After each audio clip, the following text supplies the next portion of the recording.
I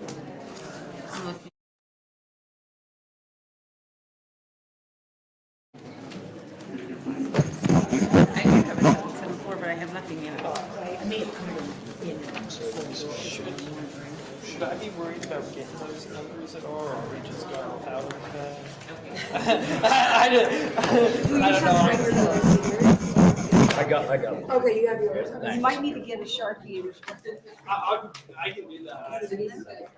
Where would I find the mail? Where would I find it? It's underneath the number. Oh, my number right here, 774. And that only says it goes to.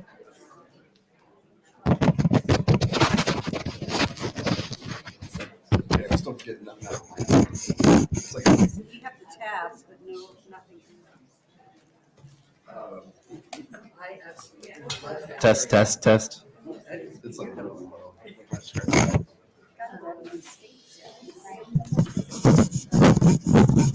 Okay.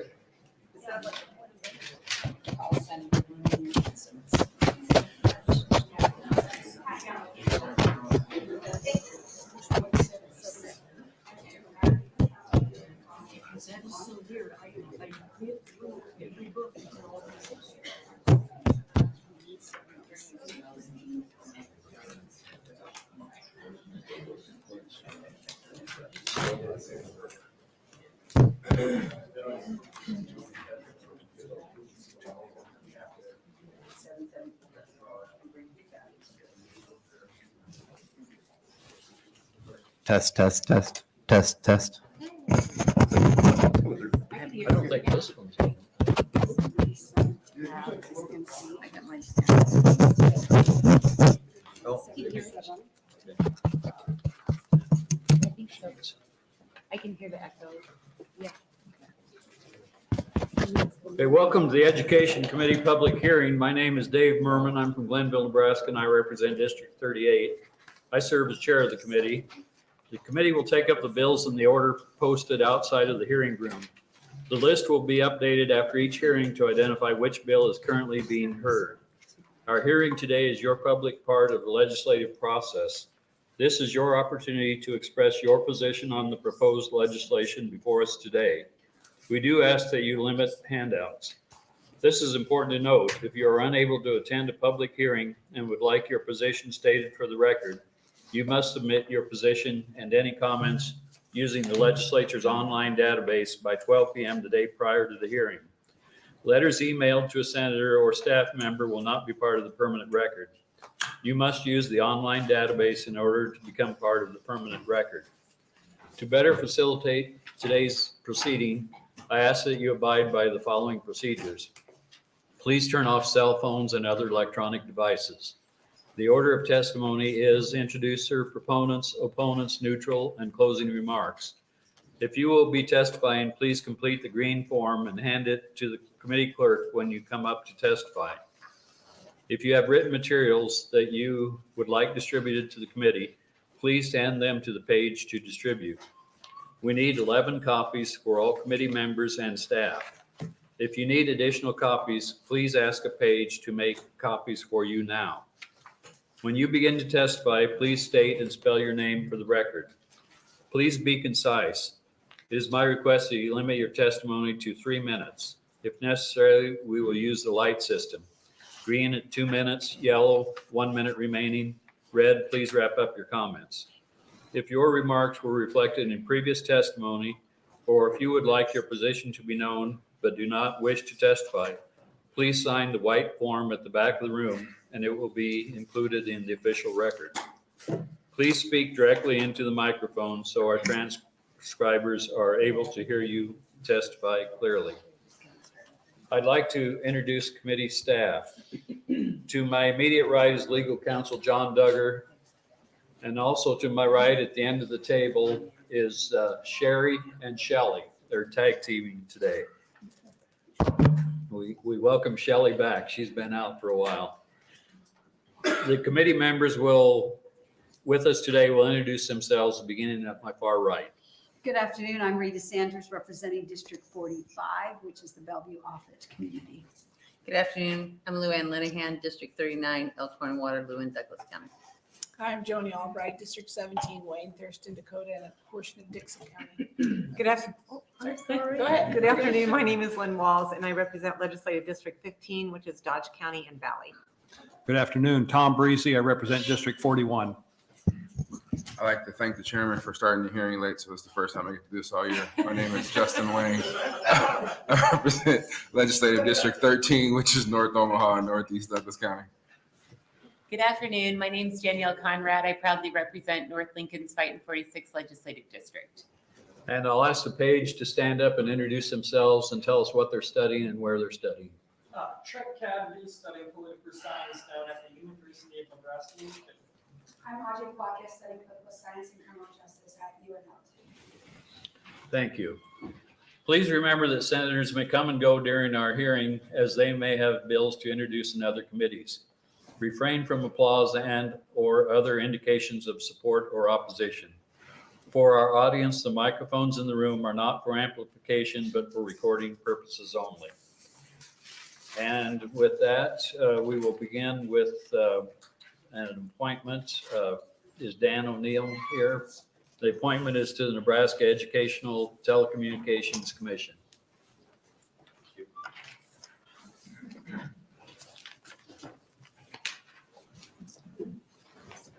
Good afternoon.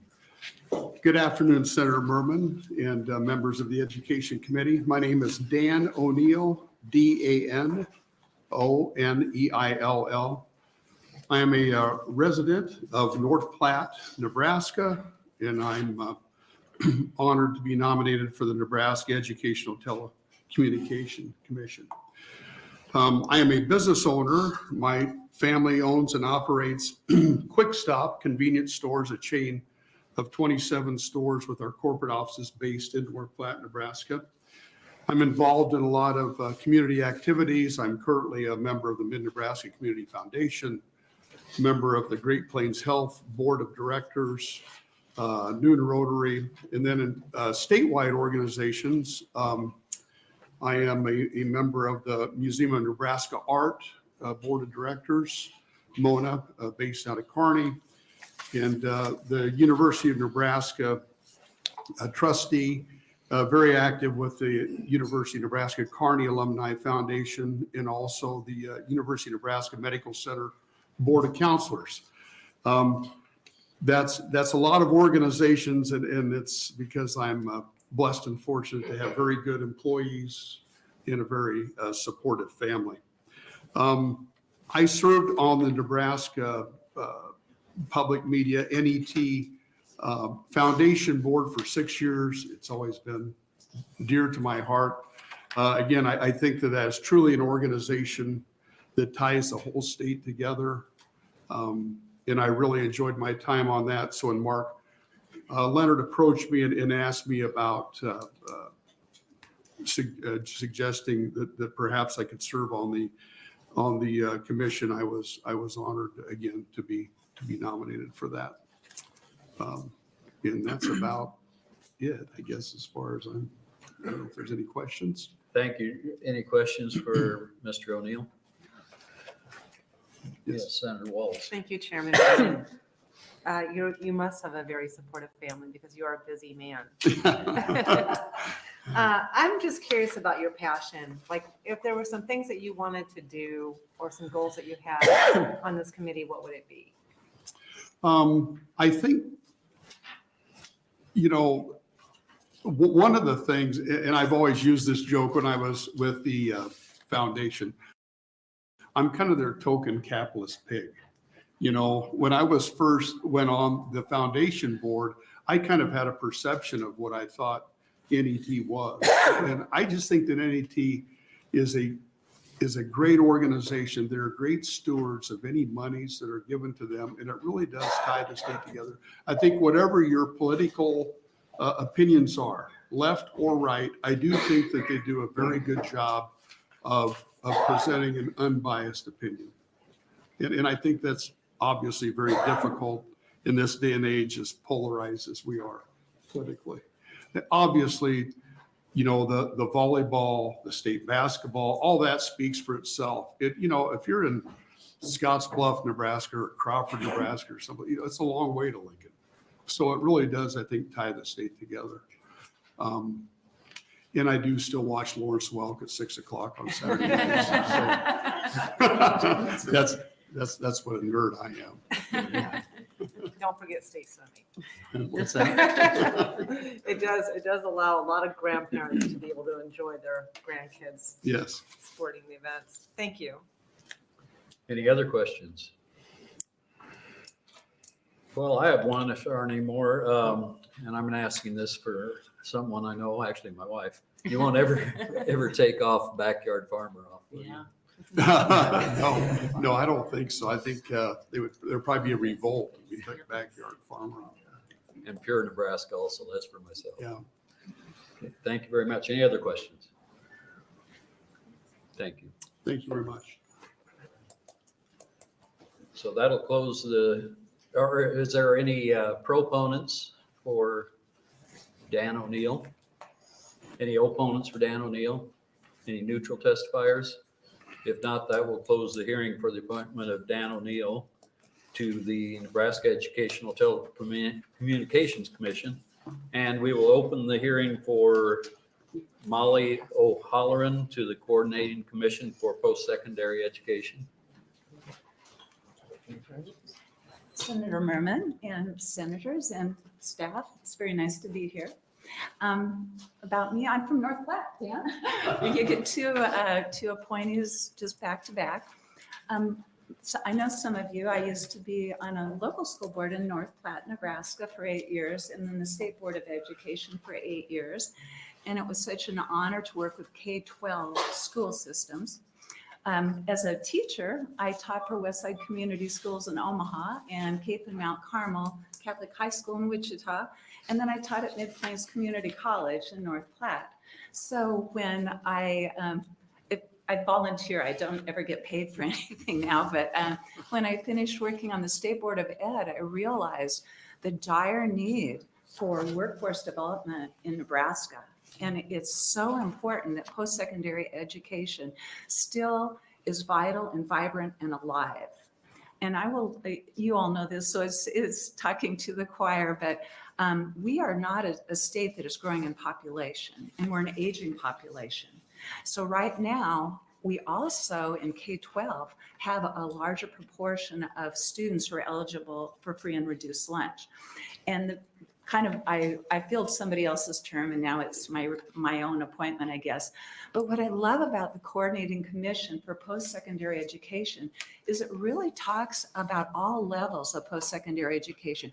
It's the credentialing of our truck drivers and people that need that certification. And it's our community college system. It's the state college system. And then it's the university system. And I love it how the college systems really work together to enhance opportunity for workforce development and employability. And I know Governor Ricketts is gone, but I was so excited about the H3 initiative that you all passed. It is so cool that those high demand, high pay, high skilled jobs are in kind of capturing the interests of our younger people, even as young as middle school. So they're thinking about how they're going to pursue the career they want. And you know what? We live in America, and Nebraska, I still think it's a great place to live. I think it's so cool that you can break, if you happen to be in a low income family, you can break that with education. You can break that cycle. And so I just wanted to thank you for a couple things, big things. Thank you so much for considering improving broadband. When I, as a teacher and with 5 kids of my own, and some of them in tech fields, if a person does not have access to high quality broadband, it doesn't just impair the high school education, it's some of those older people that want to re-credential and enter the workforce. And right now, with a declining population and aging population, I think it's so important Nebraska becomes a place of opportunity.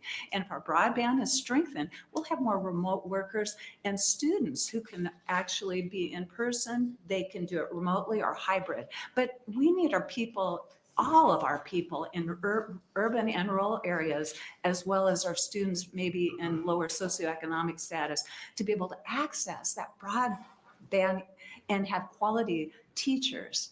And thanks again for the dual credit opportunities. I love it that kids now are being, their scholarships and subsidizing their potential to actually even have 2 years of college when they graduate from high school.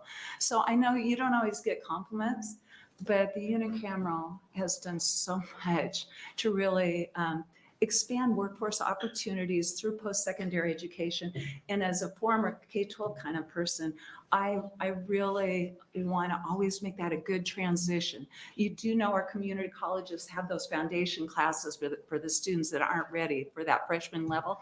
And we're getting more English language learners in. In North Platte, we have a new group called Sustainable Beef. Maybe you've heard of that. So with Sustainable Beef, we're going to need our Mid-Plains Community College because these are vital people that want to be citizens and productive members of our society. That was probably more than you wanted to know, but. Thank you, Molly. Any questions for Molly O'Halloran? Thank you. Yeah. Thank you for your service. Thank you very much. Any proponents for Molly O'Halloran? Any opponents for Molly O'Halloran? Any neutral testifiers? If not, that will close the hearing for Molly O'Halloran to the Coordinating Commission for Post-Secondary Education. And we will open the hearing for LB 774, Senator Vargas. Thank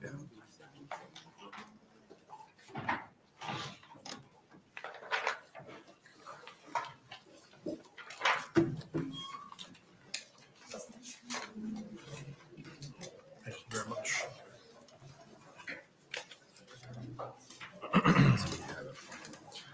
Good afternoon, Chairman Merman and members of the Education Committee. My name is Tony Vargas, Tony-Vargas.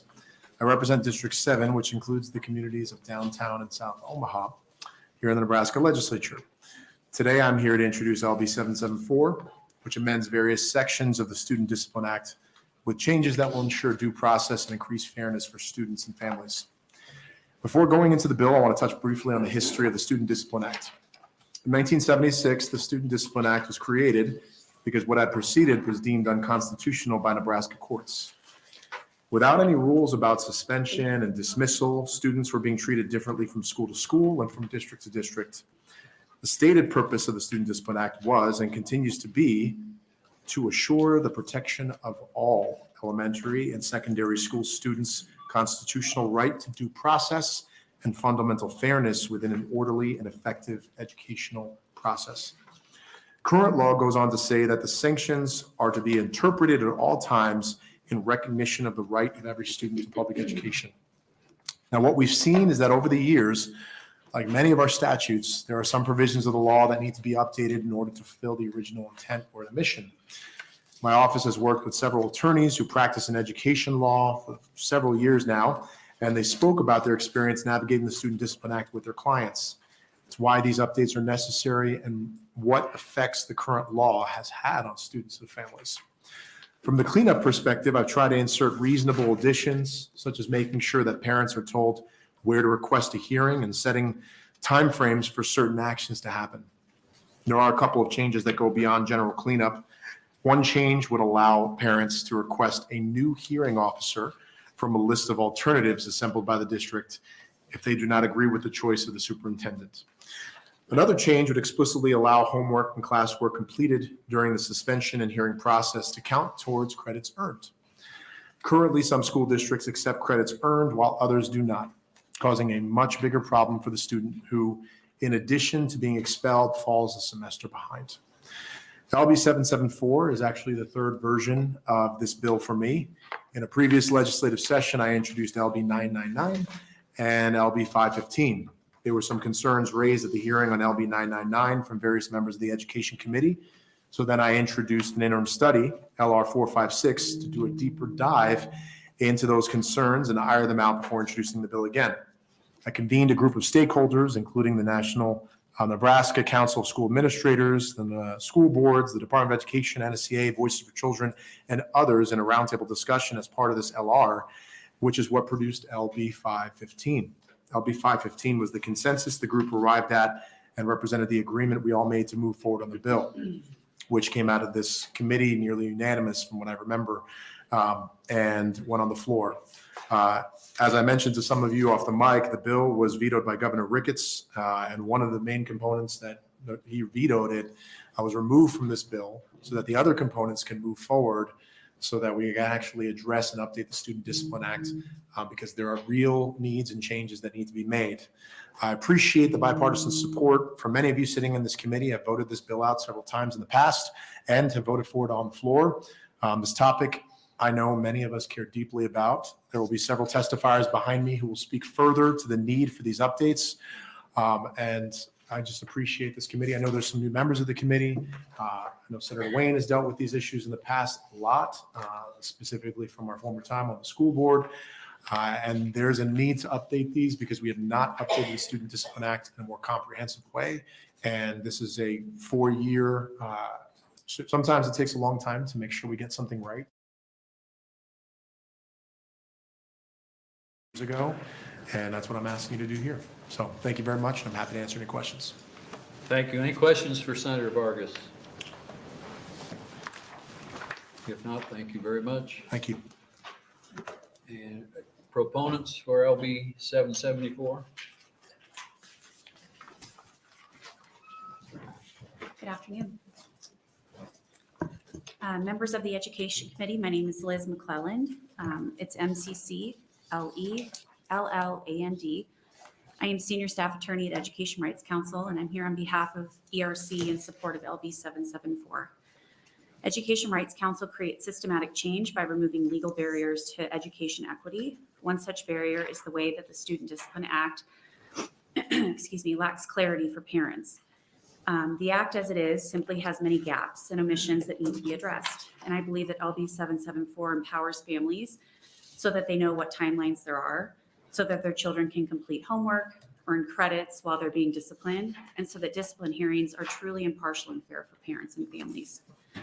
My understanding is that the prior version of LB 774 had the full support of the legislature, as Senator Vargas previously spoke to, and that LB 774 comes out of a collaborative process based on an interim study of the Student Discipline Act. The Nebraska Association of School Boards, the Nebraska State Education Association, Disability Rights, and the Nebraska Council of School Administrators and several others participated and came to a consensus on what clarity was needed in that earlier interim study. So I'd like to highlight what LB 774 does for our families and our students. It gives students who are suspended the opportunity to complete classwork while suspended. It makes sure that if parents enroll their students in an accredited program to take classes while their student is expelled, those credits will count when the student returns to his or her regular school. It also adds timelines for when notice has to be given to families that there has been a violation of the student code of conduct, what the recommended discipline is or will be, when a hearing officer must be appointed if there is an appeal of the discipline, and when families can look at records, when decisions must be made after a hearing, and when an expulsion takes effect.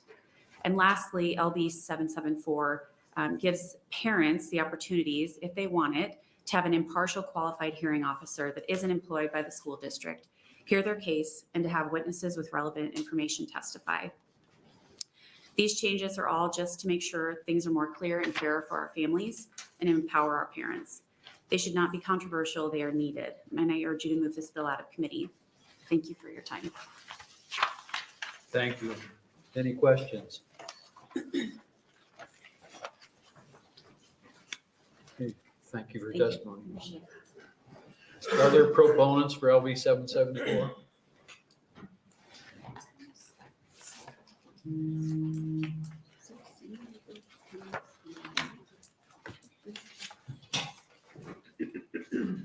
Sorry. Thank you. Good afternoon. Chairperson Merman and members of the Education Committee. My name is Anais Salazar, ANAHISALAZAR, and I'm representing Voices for Children in Nebraska. Education is a key indicator of future opportunity for children, and we should make every effort to ensure that our education system is setting students up for success. When disciplinary processes are structured in clear and fair ways, students at risk of dropout are better supported and succeed in their education. Voices for Children in Nebraska supports LB 774 because it provides procedural protections that will keep students on track on educational success rather than pushing them out on the streets or the court system. We know that schools may struggle with inadequate resources, but we must find ways to address misbehavior while allowing students to pursue their education. Even students who misbehave deserve a meaningful opportunity to continue their education, and we all benefit when they do so. Procedures and policies that rely too heavily on exclusion from school result in lower educational attainment, not only for suspended or expelled students, but for the whole student body. Studies have shown that schools with a higher reliance on exclusion as a form of discipline actually score lower on academic achievement tests among the total student body, even when controlling for socioeconomic and demographic factors. Modifying our Student Discipline Act to provide heightened procedural and substantive educational protections for students who might otherwise be at risk of dropout will benefit our students' population as a whole. In the 2017-2018 school year, the most recent data available through the Department of Education's Full Rights Data Collection, there were 868 students in the Nebraska Public Schools expelled and around 15,000 students who had one or more out-of-school suspensions. Students missed around 78,000 days due to out-of-school suspension.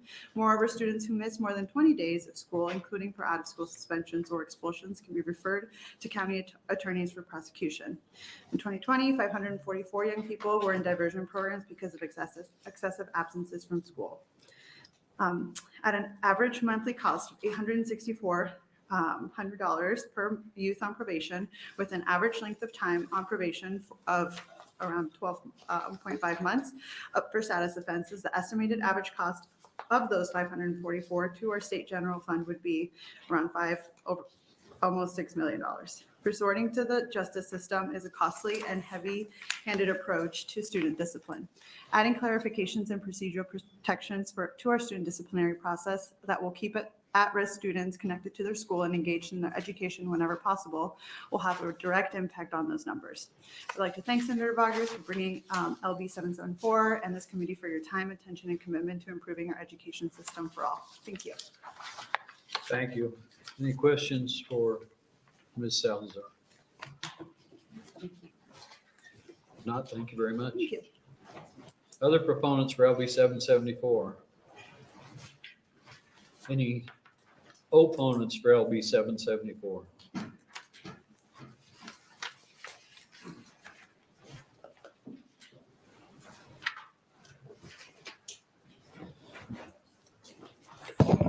Good afternoon.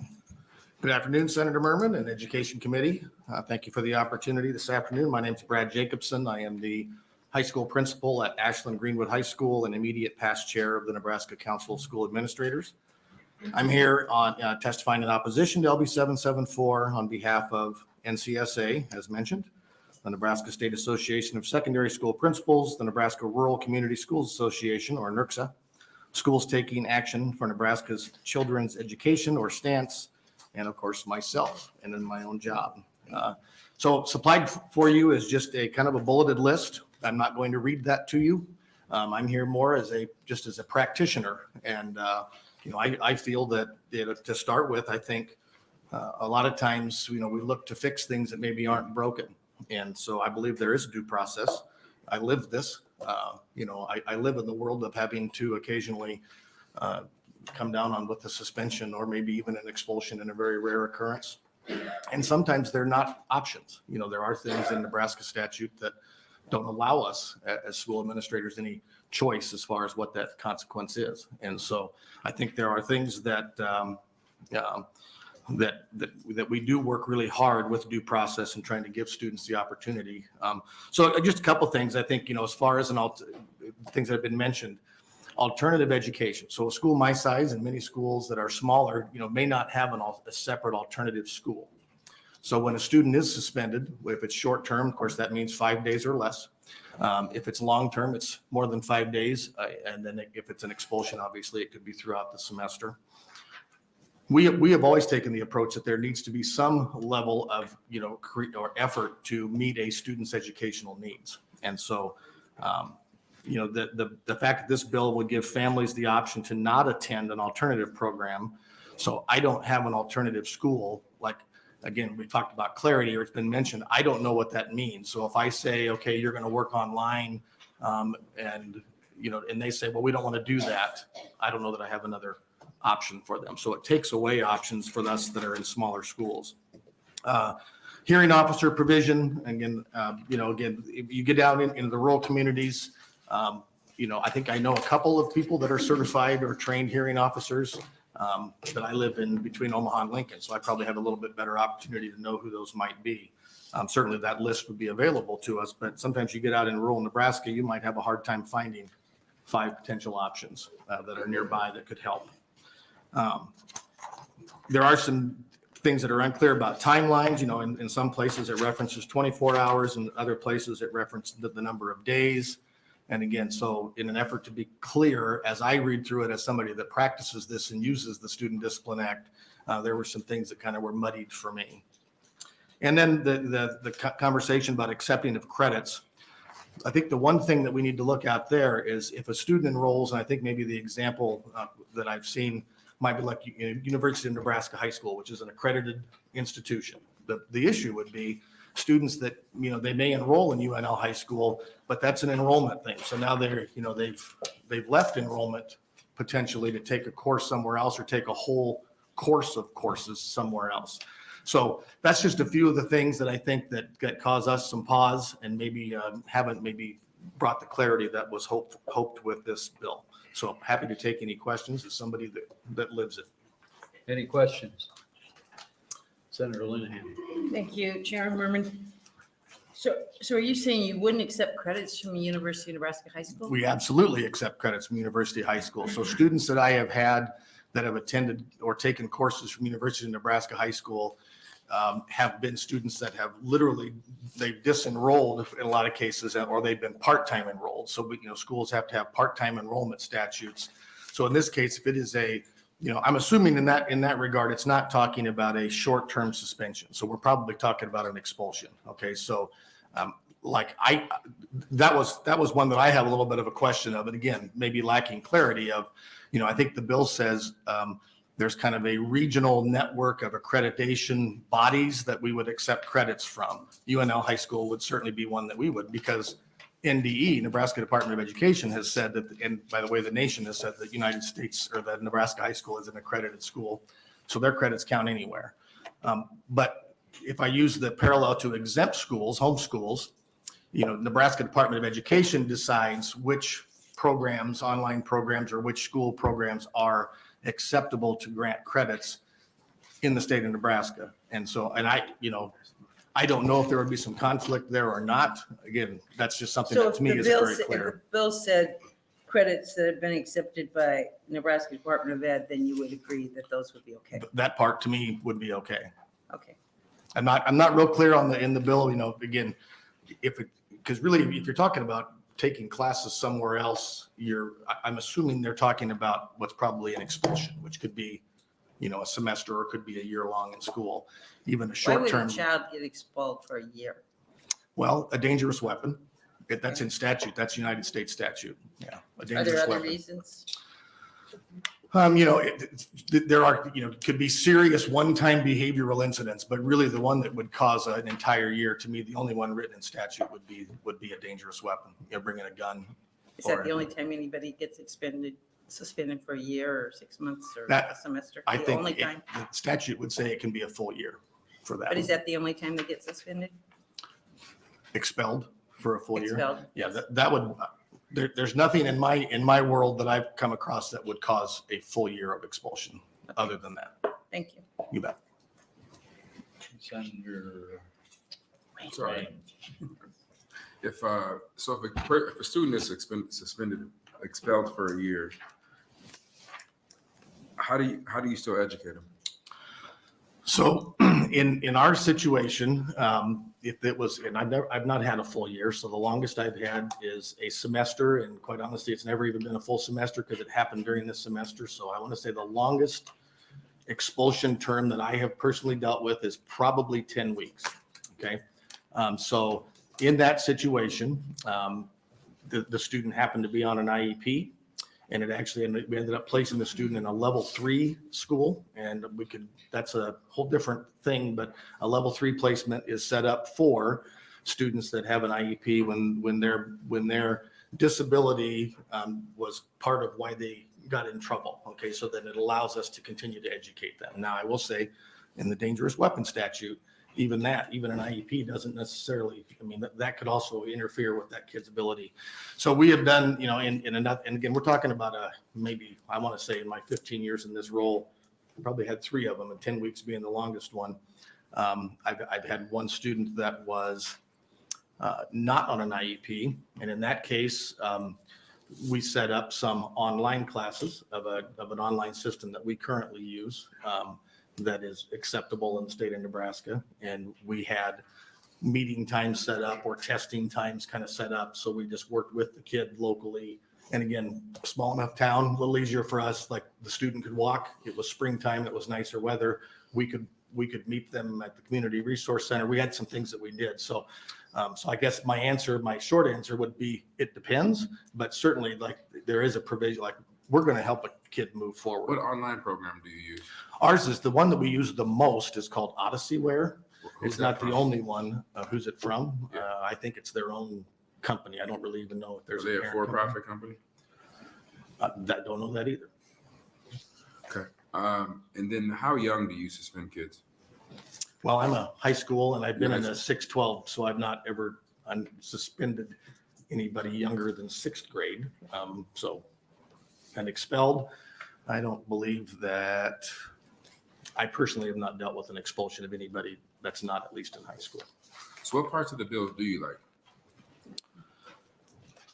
Well, I think there are some pieces that, probably the one part that I've experienced is there is not currently a timeline for, and I'm going to stumble here a little bit, whether it's when the rehearing is requested, when that hearing gets scheduled in the current statute, and then even the timeline of when that response comes. I think that's one area that certainly can be improved. Now, again, the times that I've dealt with it, I think we had one hearing, and in the meantime, and I'm not talking about 6 weeks, I'm talking about it was probably a 5 or 6 day period of investigation.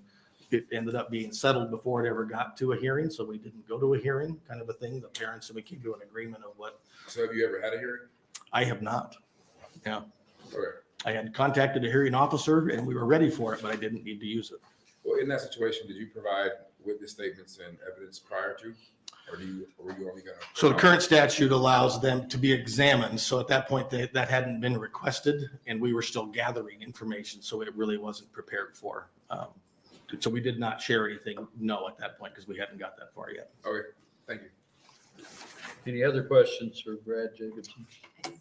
Yes, Senator Conrad. Thank you so much, Chair. Thank you so much, Principal, for being here. I wasn't exactly sure what your timeline in this role or engagement with this particular bill might be, but I understand in preparing for the hearing and visiting with Senator Vargas that at one time, the school administrators were at the table, were able to forge a considerable amount of consensus around the ideas and similar proposals. Can you just help us to maybe get a better understanding for the new committee members about kind of what shifted or changed in the last couple of years that move your position from either neutrality or support to opposition? So I was not part of that Okay. discussion. All right. So it's going to No be problem. a little bit of, and I think this particular one, I know that, not often a lot of, principals, sometimes we don't get dug into this and, and it kind of came out from one of our secondary principal members. And then as we all so it was a little bit more grassroots this particular time of just kind of things that we started to go, well, wait a minute, that seems different, or that seems, and so not all bad, but I think overall we feel like, if it's not broke, don't fix it. And I certainly understand that there's probably some things that have happened that maybe aren't great. But I think, I know how I approach it and how we approach it in our district, and many of the folks, when these situations happen in a school, it's not uncommon for us to reach out to our colleagues and say, okay, without, obviously I can't share too much information, but here's my situation. And anybody ever been through something like this before? And then you just get 3 or 4 people's feedback from across the state. And then we kind of move forward. And, you know, legal counsel is part of it and all those things, but we do lean on each other quite a bit. Amen to that. Yeah. But quick question then, and just one quick follow-up in your, if it's not broke, let's not fix it kind of analysis from where we are. And I think that could be helpful in trying to sort through all the various issues before the legislature. As I understand from Senator Vargas' opening, that similar measures have moved through a diverse committee and a diverse body with strong support across the state and across the political spectrum from a host of different senators. So I guess that tells me that a significant amount of senators have looked deeply at this issue and feel like there is a problem that needs to be addressed. So I think that might be a counterpoint to kind of your assessment of things. But if you don't find this to be the right solution, then what is the right solution? Well, so I think we go back to, to Senator Wayne's question too, about, make some clarity of some of the timelines, especially after maybe, or the timeline between once you've received the notice of expulsion or suspension, so that, again, there's due process in this process from the beginning. I mean, so I can't just have a student come in and say, so-and-so called me an inappropriate name or punched me or kicked me, and then we just go with that as the only version of the story, and I just suspend somebody. There's always a chance for that student to share their side of the story, which you ever want some entertainment. You do that with middle school kids, right? When you add emotions and the lack of ability to reason, it's a crazy experience. So there are opportunities and there's investigations and all the way along the process. So, is there always a chance to improve and clarify? Okay, so once the notice has been given, whether it is a suspension notice or a long-term suspension notice or an expulsion notice, then here's how much time, you have to request a hearing. I've done this before where the form goes, the hearing request form is right there when I've done it with the expulsion notice. I won't let the parent sign it right there. I just always say, please, you need to read through this information. This is a lot for a parent too. It's emotional for a parent. Don't do something like take it home and you can call me with questions. And if I'm your target because you're angry with me, I can find somebody that's more, we try to help them through that. Cause I know I'm a parent. Many of you are as well. That's an emotional thing when the student has done something bad enough that we're at the point that we're talking about expelling them from school. That's quite a moment, and no parent. That's hard. Even if maybe they know their kid is a little bit unruly, or maybe they don't. That is a difficult moment. So I think it is incumbent on the school leader at that time to have that conversation and be willing to let them know that there are resources. And here's the parental rights document. It's a long document with lots of words and small letters like. Take your time, right? So there's a little part of that. If, is 2 days enough for somebody to really digest all that information? I don't know. Maybe it's more than that. And then I think, I do think, that I do worry, that when you're in a smaller community, I grew up in central Nebraska, I don't know. Are there 5 qualified trained hearing officers? Certainly a bill like this would make more people need to become qualified so we could help each other next door. Because that's what you're going to have to do, but if somebody way out west needed one and I was on the list, like I can't just go to my boss and say, can I take 2 days off to drive 7 hours out there and then hear the hearing and make a decision within 24 to 48 hours and drive back. That has an impact everywhere. So. Sure. And I appreciate that. And I think that there's probably a lot of shared thinking around when we have clear guidance, clear rules for all stakeholders, that can help to bring clarity and to de-escalate challenging situations when everybody kind of knows what the rules are and how to play by them and what the relevant timelines are. So that's just a little bit. I appreciate you helping me think through the measure from your perspective and sharing some of the history as well. Thank you. Any other questions for Brad Jacobson? Not, thank you very much. Thank you. Any other opponents for LB 774? Anyone want to testify in neutral position for LB 774?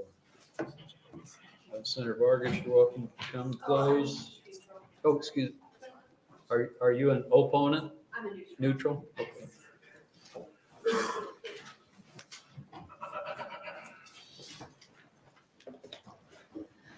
Oh, it feels weird to be up here. I'm usually watching you on TV. Thank you, Senator Merman, members of the committee. My name is Emily Scheidler. That's spelled EmilYscheidler. I am here in the neutral testimony representing myself. I'm going to be frank with you. I was expelled as a senior in high school. I am not from Nebraska. I'm from Colorado Springs, Colorado. I went to a charter school, so, school choice kind of runs rampant in the same kind of areas. And I had a really tough time. It was right before COVID. I graduated in 2020, and I did not get to complete any of my coursework, any of my tests. I was a 4.0 student. Thankfully, I still graduated with a 3.3. I did get to go back to school, but it made my life very hard, and it was very miserable. With the way that my charter school was set up, it was very hard for me to protest in any kind of way. It was really hard for me to get a hearing done with somebody who was not associated with my own high school. And so I'd like to thank Senator Vargas for introducing this. I wasn't originally going to testify. The only thing that I do worry about, though, is rural Nebraska. It would be hard to find different resources to send kids to. As a city girl from Colorado Springs, that wasn't really my issue. Of course, I never got the chance to go find more education. I couldn't really change schools because it was just so close to the end of when I was going to graduate. But this bill is very, very helpful. And I feel like if I were to have this bill as a student, especially as one who got expelled and was taken back into school, thankfully, it would have made my life and my parents' life so much easier. I mean, we called attorneys, we called everybody that we could, and nobody could do anything. And it was just very limiting. So just wanted to come up here and tell my stories. Thank you. Thank you for your bravery in testifying. Any questions for Emily Scheidler? Scheidler. Thank you, Senator Merman. Thank you for coming up and testifying. Really appreciate hearing from a student. That helps a lot. You attended a charter school? Yes. And if you don't mind me asking, was there a hearing process at all? So I was given the opportunity to have a hearing process. It mostly just went through the principal and the dean, and we had a meeting, and they pretty much told us that I could have a hearing. But if I chose to have the hearing, it would put myself at, I wouldn't get the same chances. I wouldn't get to stay in school. So they could either say, yes, you can come back to school, or they could say, absolutely not. You can't even graduate. You cannot come back to school. You're out. You've got to go to a different high school. And so obviously my parents and I chose not to have this hearing, just because everybody who was going to be involved, including people from the district, were associated with the charter school. And it wasn't going to be unbiased. It was going to be very difficult. And even though I was objectively, in my opinion, a pretty good student, it was not in my favor, in my opinion. So you were taking a risk. Yes, it would have been a risk. It would have been a much bigger risk than missing 10 days of school. I mean, that second semester, I did not go to school at all. So, especially with COVID. So, All right. Thank you for the clarification, and thank you for testifying. I appreciate it so much. Thank you. Any other questions? I have one. Were you ever suspended at all before being expelled? No, I was never suspended in high school. Charter schools, especially this specific charter school, is very strict. So nothing from middle school or beforehand ever came up. In high school, I was treasurer of NHS, treasurer of Senate, 4.0 student, varsity softball, all of these things. I never had any behavioral thing happen to me beforehand. And in my opinion, the reason why I got expelled was not deserving of expulsion. It was simply just within how the administration of the charter school saw my own situation. So it's very subjective as well. It's not really clear cut. So Thank you. yes. The reason I asked the question, we've had other bills in this committee that with suspension, the education is mandated to continue and the student is mandated to return to class as soon as possible. Yes. So is there anything that could have been done in advance, maybe with something like that you could foresee that maybe would have prevented what happened? And what do you mean, like within academics or? I mean, was it like a one-time Oh, yes. incident or? Yes, it definitely was. And, there had been other students that had the same problems that unfortunately did get expelled and indefinitely, like expelled from the school, was not able to come back for a period of time.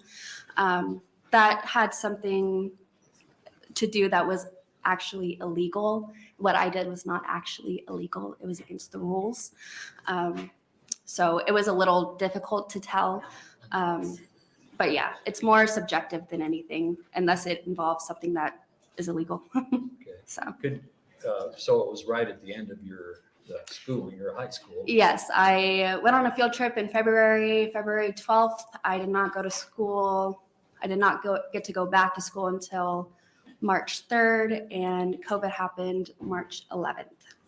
So I went up to all of my teachers, all of my school officials, asking, am I going to graduate? I have a D in trigonometry. How am I going to graduate? I have to go to UNL. This is my dream. This is what my family wants. How am I going to make this?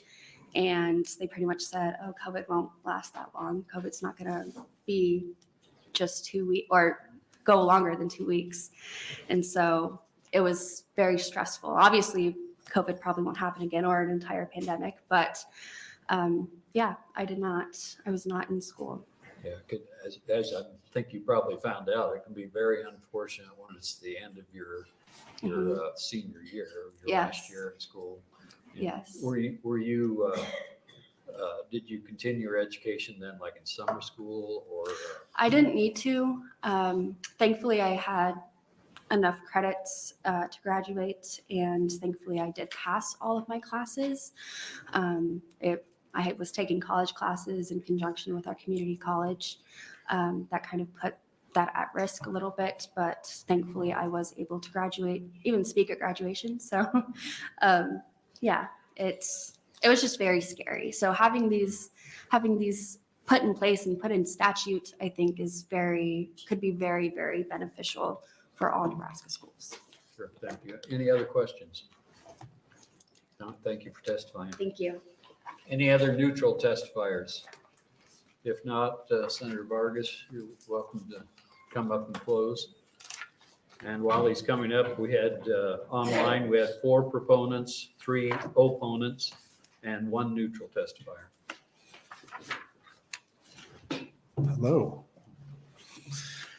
Thank you very much, Chairman Merman, members of the Education Committee. I appreciate this. I want to step back for a second, and I want to ask you to think about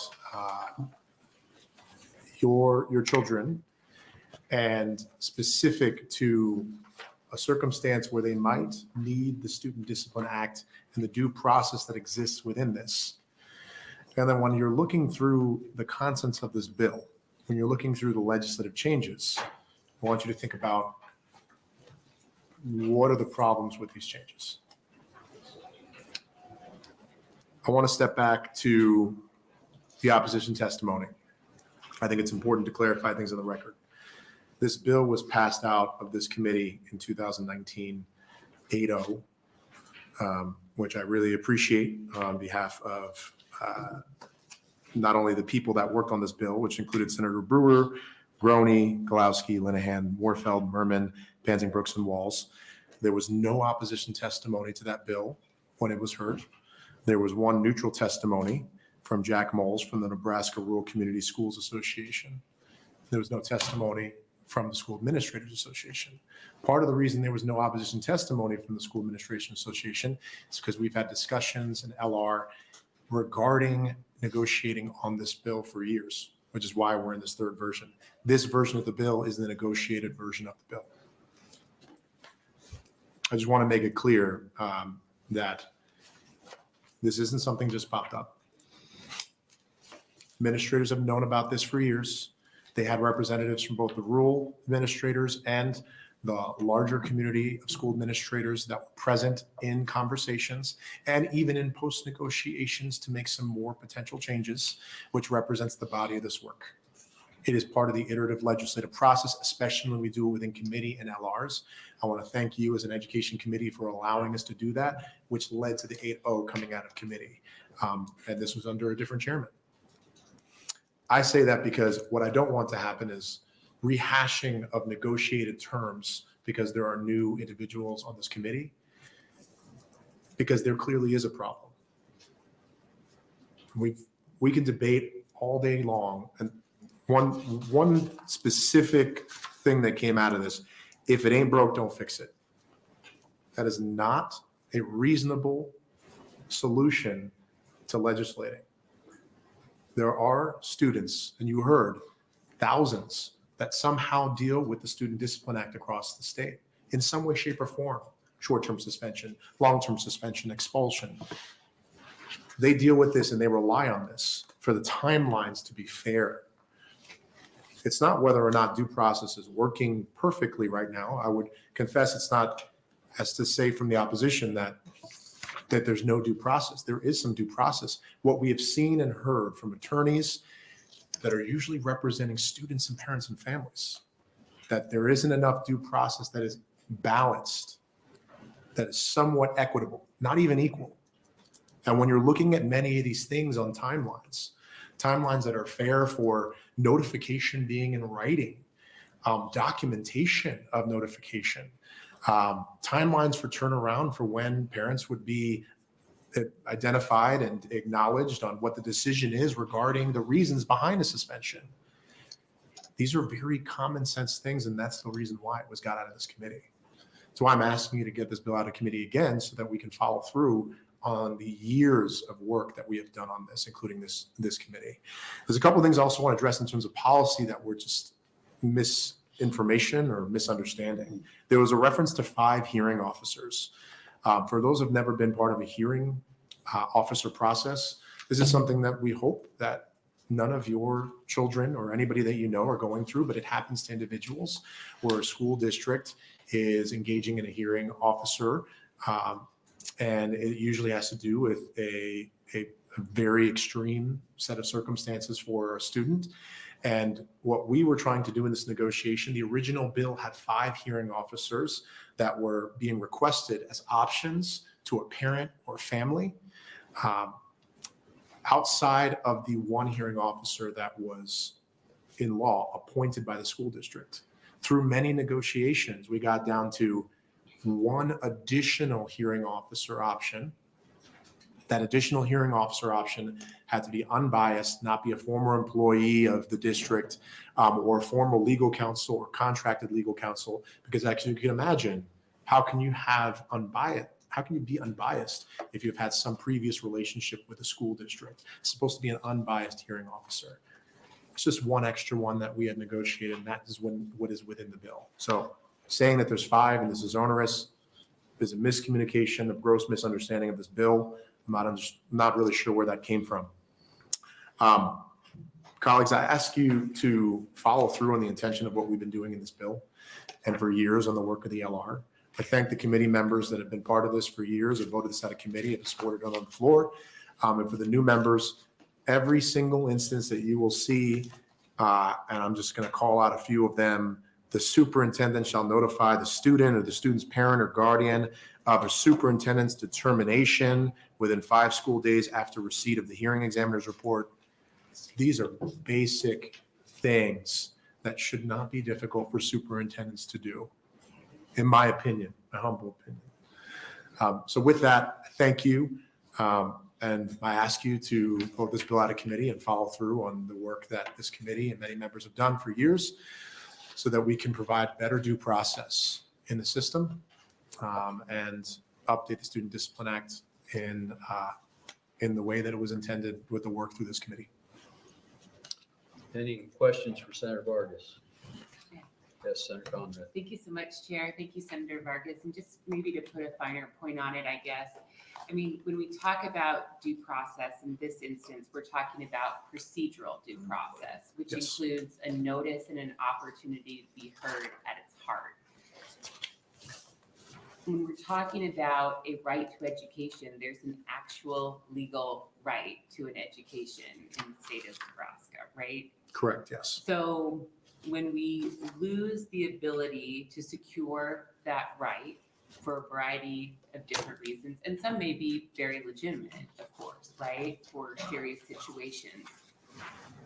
I know that, say, for example, if I'm working as an attorney and I'm contacted by a family who's concerned about how the process played out or the resulting decision, if I don't have a good case file to work from that has clear information about when and why these types of decisions were made, it makes my job almost impossible to firm up, to know whether there's a case there or not, actually, just at the case assessment strategy, let alone pursue it. So, you know, I understand why previous legislatures in recent history have moved this forward, really to center family rights and parents' rights and the right to an education in Nebraska, and to afford simple procedural due process protections for all stakeholders. So if I'm missing something, let me know, but that's kind of the angle that I'm coming away from after the hearing today and hearing it for the first time. Thank you. Okay, thank you. Any other questions? If not, thank you for bringing the bill. Thank you. That'll close the hearing on LB 774, and we will open the hearing on LB 527. Senator Fredrickson.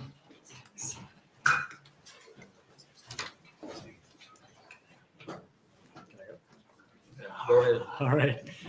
Good afternoon. Thank you, Chair Merman and members of the Education Committee. For the record, I'm John Fredrickson, JOHN, and I represent District 20, which is in central West Omaha. I'm happy to be here today to introduce LB 527, which will give our schools much needed additional resources to address the mental health needs of students.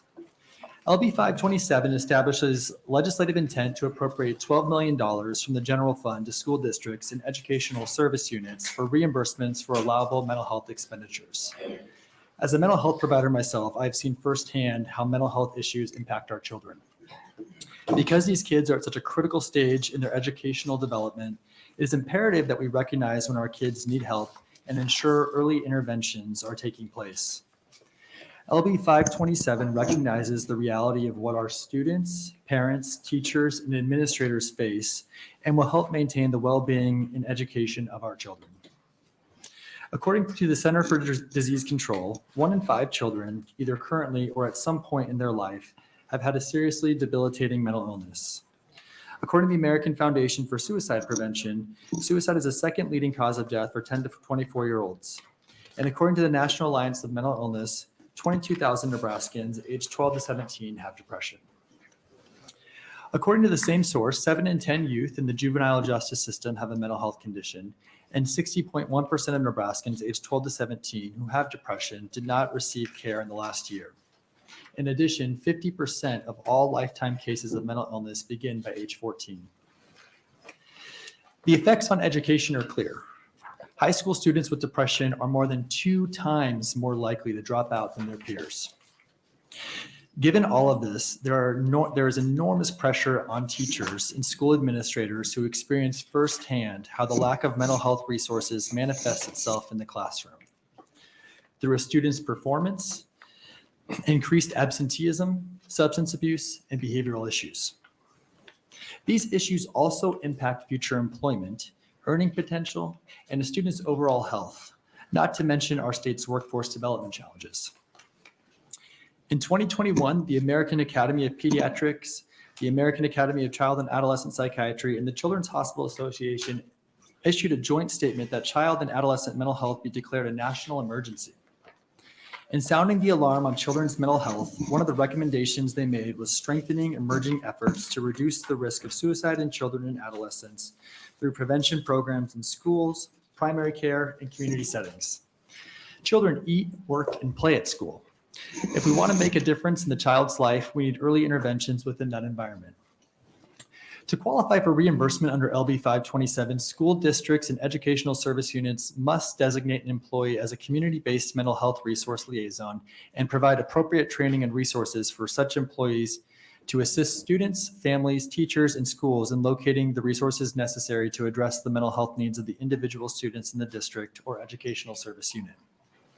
Allowable expenditures under LB 527 must be directly related to meeting the mental health needs of an individual student or group of students.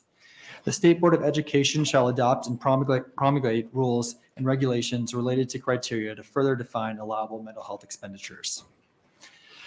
I do regret to say that fixing this problem is not cheap. The $12 million I am asking for in the bill shows that. However, the good news is that investment in mental health resources comes back to Nebraskans in numerous ways by taking pressure off local property taxpayers and helping reduce state spending in other areas, including our criminal and juvenile justice systems. In short, it should be a top priority for our legislature. I would also like to add that this bill takes on even more importance because of the sunset of federal funding received as a result of the pandemic. Testifiers behind me will be able to talk more about those funding challenges and why compensating for these lost dollars is so important. With that, I ask you to advance LB 527 from the Education Committee and make this important investment for our children. And I'm happy to answer any questions. Any questions for Senator Fredrickson at this time? Senator Walz. Thank you, Chairman Merman. Thank you. I was just wondering if you could define a community-based mental health liaison or give me some examples of who that person is. So this would be, and the folks behind me might be able to kind of elaborate on this a little bit more, but essentially this would be an identified person within the school who would be able to sort of act as a point person. So to sort of help with the, I guess one way to kind of frame it is almost like the case management of what's coming up for a student. So, and also connect them with resources outside of the schools to kind of integrate with care as well. Okay. Do schools currently have any community-based mental health liaisons in them now? Sorry, I'm asking I some believe that is the case, that there currently are. I will confirm that, but I believe so. Okay. Mm-hmm. But schools are not currently being reimbursed for any of So we did, with the federal funds from the pandemic, there was reimbursement available, but those are going to be sunsetting. And so that's sort of what sort of underscores how important it is to sort of, for the legislature to appropriate these funds so that these services could be reimbursed and these could continue to be met. Okay. All right. Thank you. Of course. Any other questions? Yes, Senator Conrad. Thank you so much, Chair. Thank you, Senator, for bringing this bill forward. And I know you have a deep professional background in mental health care. And I'm also just wondering if you might help the committee and perhaps the broader audience or body perhaps connect the dots about, I think, the well-established mental health care crisis that we have in Nebraska, and how some of the solutions that we've typically had available to address that crisis are less available due to political and financial constraints. I'm thinking like provider rates, for example, and what that means for behavioral health care across the state of Nebraska. I also know from my prior experience and with conversations on the campaign trail that there's a significant mental health need, particularly in rural and greater Nebraska, that many times is not at the forefront of these conversations. So can you just help us to perhaps connect the dots on those broader policy issues and how perhaps this tool may be even more important today when there seems to be less of an impetus to invest or address in other solutions? Yeah. So if you'd like to respond. No, absolutely. I mean, I appreciate the question. I think that there's a lot to sort of say there. I mean, one thing that you asked that kind of got my wheels turning a little bit was particularly the crisis in the rural parts of the state. So one thing that I personally have experienced as a mental health provider since the pandemic. So prior to the pandemic, I never provided any telehealth. And when the pandemic hit and we were shifting to telehealth, I was dragging my feet because I did not think that would be effective. Counseling is such a relationship-based intervention. And so I was just very confident that you needed that face-to-face interaction. What we found though, throughout the field is that telehealth has actually been extraordinarily effective for behavioral health interventions. And obviously there's exceptions to that rule. Not everything can be treated via telemedicine, but something that surprised me most was I started to get outreach from folks in rural parts of the state. So in the Sandhills, for example, to set up appointments. And when I was only doing in-person visits, obviously I would not be able to see someone who lived a 9-hour drive away from me. And what I learned through taking on some patients in the rural parts of the state is just how needed resources are. We have 93 counties in our state, and all 93 have a shortage of behavioral health providers. And so schools are a key point of intervention for so many reasons. Kids, like I said in my opening, they eat at school, they play at school, they're there every day. And teachers are oftentimes picking up on signs early on where there might be a concern or an issue going on. And so making sure that these mental health needs are essential to building a foundation for success for someone. Without addressing mental health related concerns or issues, it makes obtaining an education and flourishing very, very difficult. Thank you so much. Thank you, Mr. Chair. Any other questions? If not, thank you very much. Thank you. Proponents for LB 527.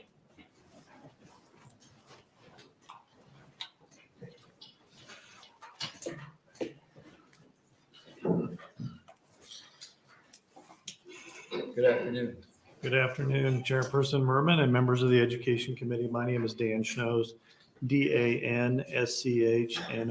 I am the administrator of ESU 3 in Omaha, the Omaha metro area. Special thank you to Senator Fredrickson for submitting LB 527.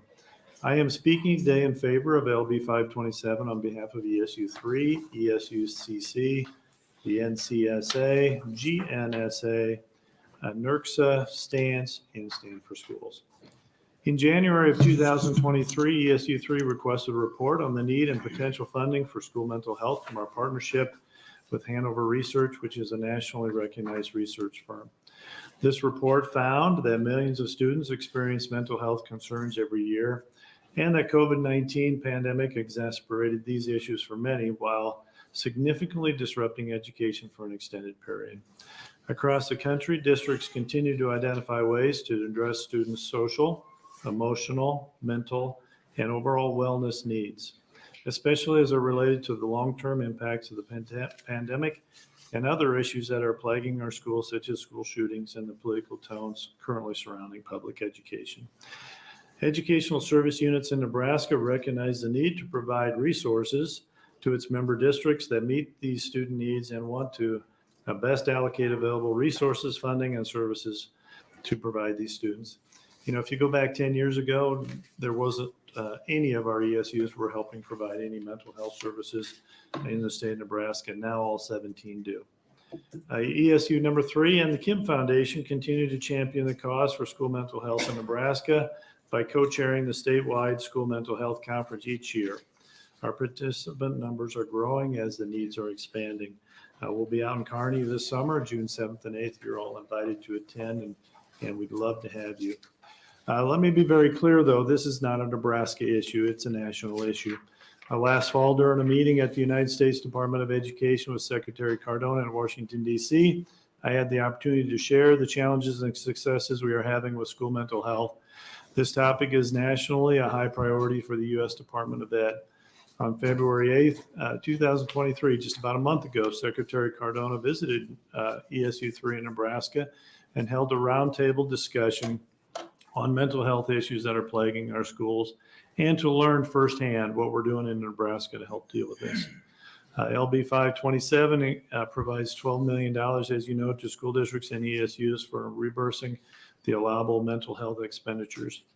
And we know that kids cannot learn effectively if the basic needs are not taken care of. The second part of the handouts I provided is a breakdown of all 50 states that provide funding for mental health. And you'll see that 38 states right now are appropriating state funds to help with school mental health.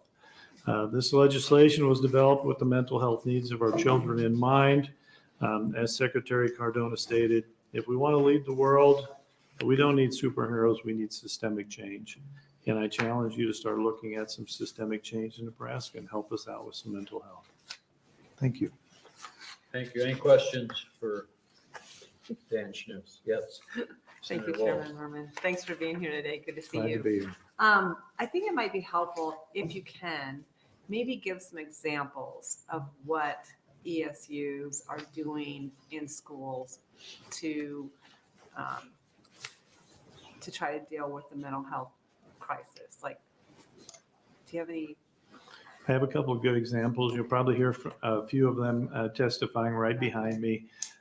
For example, a couple of years ago, we applied for a federal grant through a Systems of Care in the ESU 3 area. Region 6 was part of the key player in that, which is a mental health organization.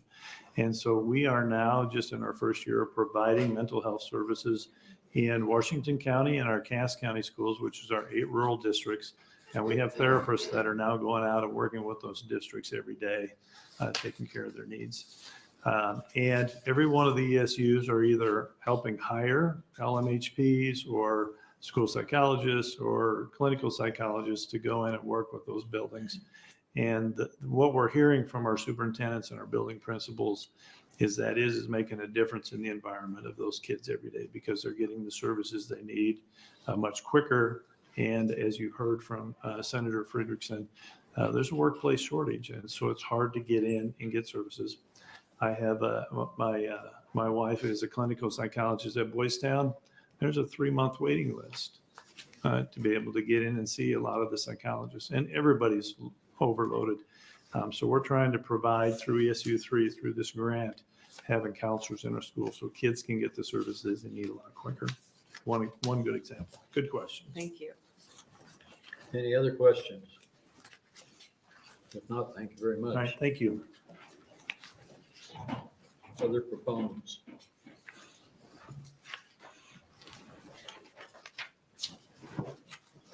Good afternoon. My name is Drew Garrison, DREWGARRISON. I live in Creighton, Nebraska. I'm a college student at Doane University, majoring in education. I attended Tri-County Public Schools in DeWitt, Nebraska, kindergarten through 12th grade. I'm here to support LB 527 today. I remember at the start of my freshman year, Tri-County administrators and teachers said we were getting a mental health therapist in our school. I remember thinking, why would we need that? I didn't realize at the time how important meeting Jen McNally, Educational Service Unit 5, Director of Mental Health and Wellness, and the other ESU 5 mental health therapists would be so impactful for me. Not only for me, but for so many other students, not only at Tri-County, but at other schools where the ESU 5 mental health team provides mental health support. Growing up, I was a multiple sport athlete, had lots of friends, great family, and enjoyed a day-to-day life. I was involved in a lot of activities, and I had a good amount of healthy fun as a student. I can remember always seeing Jen hang around our school when she first started. She'd always be smiling and helping not only students, but teachers too. She would attend school activities, leave random notes of encouragement for students, and she was just overall someone who we all trusted. She also made things at school more fun. It added a layer of calmness just by having her there. If she wasn't able to make it, you always knew one of her team members would be there to help you. If you needed something, you could go to her or the other ESU 5 mental health therapists with anything. They would listen without judgment and help you through whatever you were struggling with. Having mental health support taught us how to be aware of not only ourselves, but an awareness for our fellow classmates. It taught me the importance of leaving people better off than when you found them, because you never know what people are going through. We all took this to heart. During my senior year, That was the year after we got quarantined from COVID. We approached Jen with an idea to help others, and without hesitation, she agreed to help us. In turn, we surveyed our entire secondary student body, asking them what their top 3 things they do to promote their well-being. We then gathered all the responses and made a top 10 list we called Tips for Teens by Teens. This resource was sent out statewide to other educational service units. We were also featured on multiple media outlets and received recognition by the Peter Marsh Foundation's Silent Servant Leadership Award. When I graduated Tri-County in 2021, I was excited and ready for my next chapter. Even after I graduated, Jen has still been a big part for me. She has always been a mentor for me in my journey of becoming a future physical education teacher and coach. She has continued to install the importance of taking care of myself so I can be there more for others. Having mental health support in my school is more than just therapy. It's a million things that improve your life. Having mental health support not only helps empower you individually, but also empowers you to help others.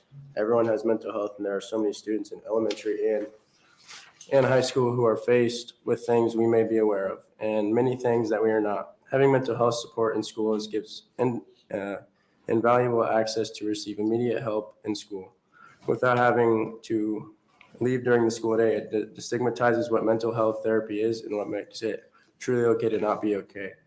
In closing, I also want to thank Dr. Brenda McNiff, Educational Service Unit 5 Administrator, for acknowledging how important mental health support is for students and educators at 10 school districts in the ESU 5. Without you taking a proactive approach, hiring Jen and the other ESU 5 mental health therapists, I know that myself and countless others do not have the understanding of just how important it is to take care of ourselves, reach out for help, and know that we're not alone.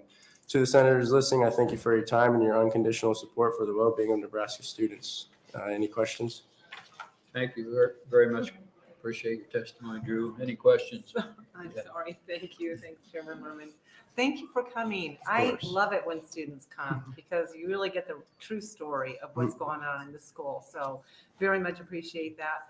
Also really excited about your future as an educator. Thank you for choosing education. Yeah, thank you. Exciting.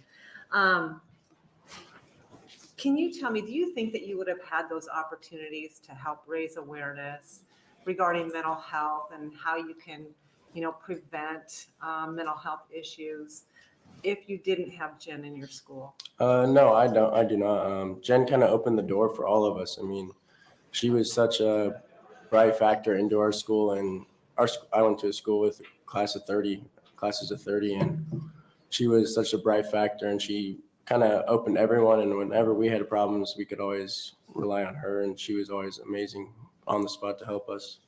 Good. And I also just have to say that I was really impressed with just the students taking the initiative to raise mental health awareness in your school. Yep, that was when COVID hit and people got quarantined. We were worried about trying to figure out a way if you were not in school and you were on remote learning, how you could practice mental health, take breaks from looking at a computer all day and just do other things in that. That is awesome. Thank you again for coming. Really appreciate it. Of course. Any other questions? I guess I have one. Jen, and you may not know the answer to this, but was Jen like a full-time mental health person that was supplied by the ESU to the school? Yes. So she came to our school, I think 3 days of the week, but when she wasn't at our school, she was at other schools. And when she was not there, we had someone else from her team at our school. There was 2 other ones, Cole Stark and Jamie. I'm not sure her last name, but they were both always around our school if Jen wasn't there. And when we had a big issue at our school happen my senior year, and their team came in, all 3 of them, and took us all underneath their wings and helped all of us. Okay, thank you very much. Any other questions? Thank you. Thank you, guys. Other proponents?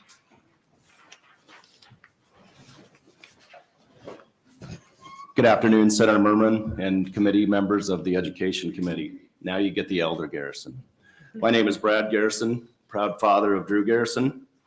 I'm here today to talk about the involvement of mental health in our schools. It was really what Drew failed to mention is Drew had excuse me if I choke up. an accident when he was a senior.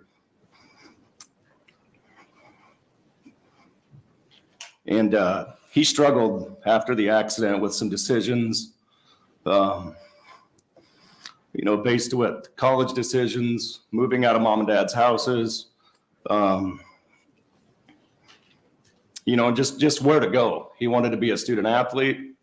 There was several different colleges that he was talking to, and he struggled with recruitment things and, things like that. And I think the importance of having Jen and Brenda's teams and the ESU teams for him was essential to his success of not only wanting to be an educator, like he stated, but also, his decision-making and to get his head straight. And I'm in our school a lot. I'm a teammates board of directors president for our school system. I'm also a mentor to 2 young boys in our school system. And I've coached football and wrestling for youth in our school for over 25 years now. So I'm in our school quite often. I'm in our school 1 or 2 times a week. And I can tell you that we have some of the greatest teachers in the world, in my opinion, at Tri-County. But there's definitely a different light about the counselors, the mental health counselors. They come off as more of a friend versus more of a authoritative figure where these students can give them a hug, chum around with them, maybe give them a hard time. They can give the students a hard time back. And maybe they aren't able to get that from a teacher because of the authoritative figure, maybe from a teacher. Again, our teachers are super important, super great at Tri-County. But I encourage you to look really hard at LB 527, not only for the well-being of the kids now, but the kids in the future of our education and our school systems. With all my years of involvement with children, I can definitely see a change on the horizon. I've been doing this a long, long time, helping students and volunteering my time.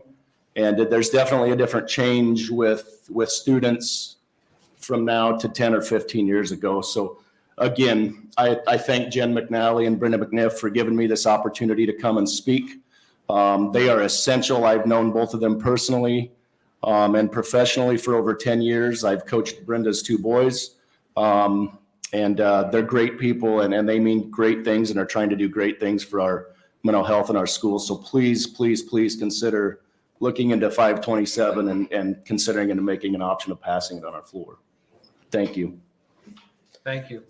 Any questions for Brad Garrison? Yes, Senator Waltz. So can you tell that this is like something that I'm really passionate about? Senator Waltz, I was expecting a question from you. Thank you. Thanks for coming today. You're welcome. And Thanks for having me. glad to have a parent here too. So happy that you're here. I wanted to ask you a little bit about the relationship that you had as a parent and the involvement that you had as a parent when Jen or whoever was working with your son. Can you talk about that a little bit? Yeah, of course. So I think, when Drew struggled with his accident, it was easier for him to confide more in Jen than maybe in a parent, in a teacher, and an administrator. So I could call Jen, and Jen was always available. I could call her at school. She would text me. She would call me, say, "Hey, how's Drew doing after his accident? What's his mental state? How's he doing? How's he focusing? How's he doing?" Thankfully he wasn't seriously hurt, but it was a serious accident, but it did affect him deeply mentally, and it affected his mother and I as well, So we, to have Jen there to be able to ask Drew questions. Drew trusts Jen probably more than he trusts me. And I think Drew and I have a great respect for each other, a great trust in each other, but he really, really, really loves Jen and her partners in crime that come into our schools and maybe sweep our kids off their feet a little bit and are able to take them into an office, talk with them and get them to share something that may be bothering them, whether it's at home with a teacher, with an administrator, maybe with the bill prior to this, with a problem that they're having in school and a behavioral issue. So I think maybe, those two maybe would tie together with the help of a mental health coordinator. Could I just do a follow-up? Sure. Quick? I did experience some mental health issues with my son. And so how important was it for you to have Jen available in the school as opposed to having to go out on your own and try to, for me, it was hard to pick up the phone and even find somebody. Extremely. So can you talk about that a little Extremely. bit? I think, the last gentleman that spoke before Drew stated that his wife was a psychologist, I believe, at Boys Town. 3 months out, Drew needed maybe somebody to talk to immediately. So to have that person there on Sunday morning, I think this happened on a Friday night. I think Jen was in Drew's ear Saturday morning, wanting to know what's going on, what's happening. And then she followed up until it was not necessary anymore. And I could call Jen and say, hey, what's Drew saying? His mother was able to call Jen and say, what's Drew saying? So for her to be able to work closely with him, closely with us, as she would do with any student, I think it's essential, because I can't call a professional on a Sunday morning and say, hey, Dr. Walls, what's going on with my son? They're not available, and she was available and ready to at any. We could have taken her anywhere to, she would have went anywhere to help us that day. So I thank her for that and her help with that. So. All right, thank you so much. You bet. Thank you. Any other questions for Brad Garrison? Okay, thanks a lot. Thank you for very the much. testimony. Other proponents?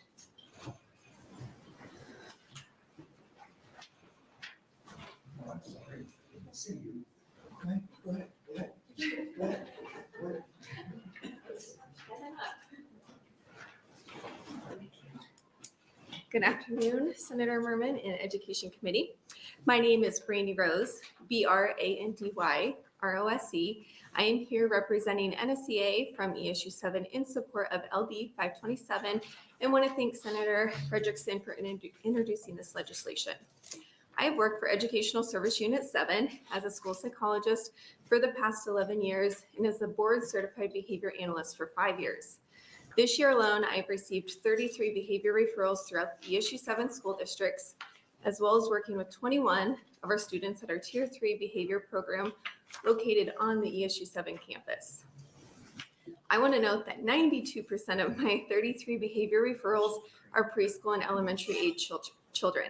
Each year, it's become more apparent that an increasing number of students are struggling with mental and behavioral health concerns. I work in several school districts, and there are many common factors that I've observed. Teachers are becoming burnout more quickly. Teachers feel as if they've lost control of their classrooms. Younger students have become more physical, and more students have engaged in more disrespectful and defiant behaviors. Much of these behaviors stem back to unmet trauma or mental health needs. In order to keep up with an increasing demand for mental health resources, schools and ESUs must continue to hire therapists and provide as much training and support as possible. We are facing a significant, demanding, and growing caseload. Let me just share one story with you. We've been working with a second grader who displays severe physical aggression towards adults, defiance, and eloping behaviors, which is the term for running away or wandering off. As we've worked at first, we worked in the school with him. It was very apparent that he needed more support than what could be provided within that school district. He was referred to our Tier 3 behavior program, the LMHP, as well as outside medical treatment. This student continues to challenge us daily, but his physical aggression has decreased from an average of 95 incidents per day to 22 incidents per day. He has been able to express himself more during therapy, and the student's parents is continuing to seek outside medical treatment. Working together and providing the support that is needed for each individual student to meet their behavioral and mental health needs is how we're able to see success, no matter how big or small. We must be proactive in our approach to meeting the ever-growing mental health needs of our students. By reducing mental health and behavioral challenges, students will make more growth academically, peer relationships will be stronger, teacher retention will be higher, and overall behavioral issues will be reduced. This benefits not only the student, but the teacher, the staff, all other students in the entire school community. Educators are already overworked and overwhelmed, and having resources available to them can help reduce the anxieties and stresses that they may be experiencing with their students. The funding in LB 527 would help school districts and ESUs in providing those resources. I urge you to advance LB 527 to the full legislature for consideration. Thank you for your time. I can answer any questions. Thank you. Any questions for Brandy Rose? I have one. So the ESUs are providing some mental health counselors for schools. This bill calls for 12 million more support for that. How adequate do you feel the mental health providers are to the schools right now? They have to have them. We have so many districts that either get an LMHP from outside, maybe Lincoln, Omaha area, and they have to drive into our school districts, or we have 5 full-time LMHPs that divide up their time and try to conquer and divide, but their caseloads are just filling up every week. And so just trying to hire more and more to keep up with the demand, but it's so necessary with our kiddos. So 5 full-time for how many schools? Well, we cover 19 school districts, and then some take the services and some don't. So Okay. there'll be another testimony about it too. Okay, thank you. Any other questions? Thanks for your testimony. Thank you. Other proponents for LB 527?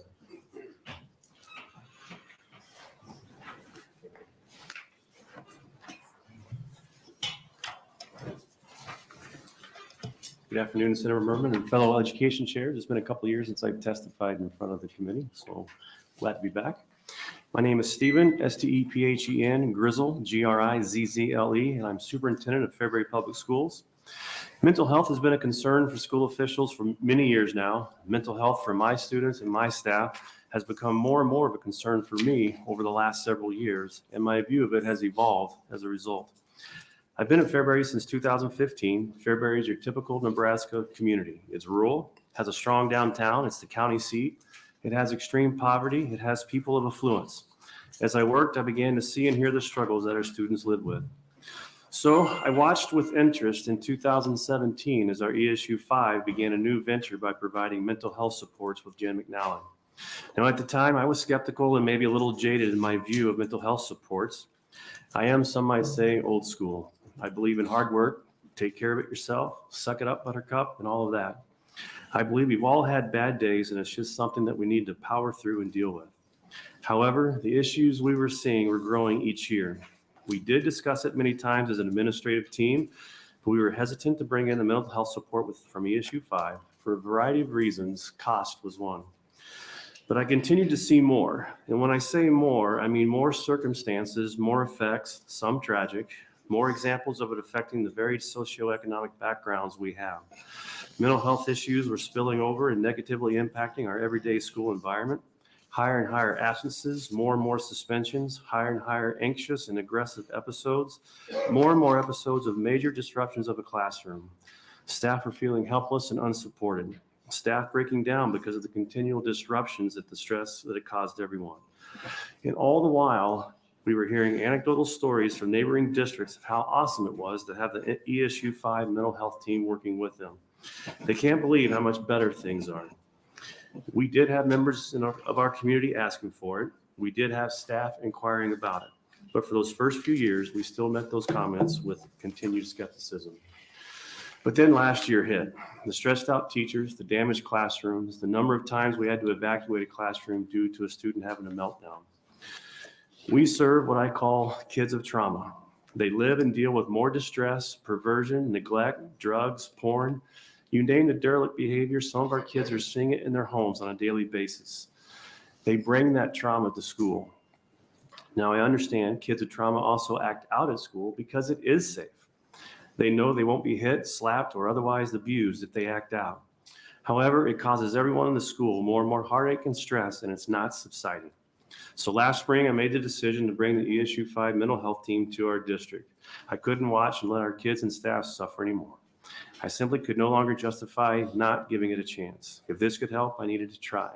So I asked our board to support contracting with the ESU 5 mental health team for 4 days a week at $15,000 a day or $60,000 for the school year. I sit before you today and I can unequivocally say to you, this is one of the best administrative decisions that I've made in my 20-year career as an administrator. In our district of 900 students and 160 staff, our mental health practitioner, Mr. Sean Roberts, along with Jen McNally from the ESU 5 mental health team, have had over 100 referrals for students to be counseled.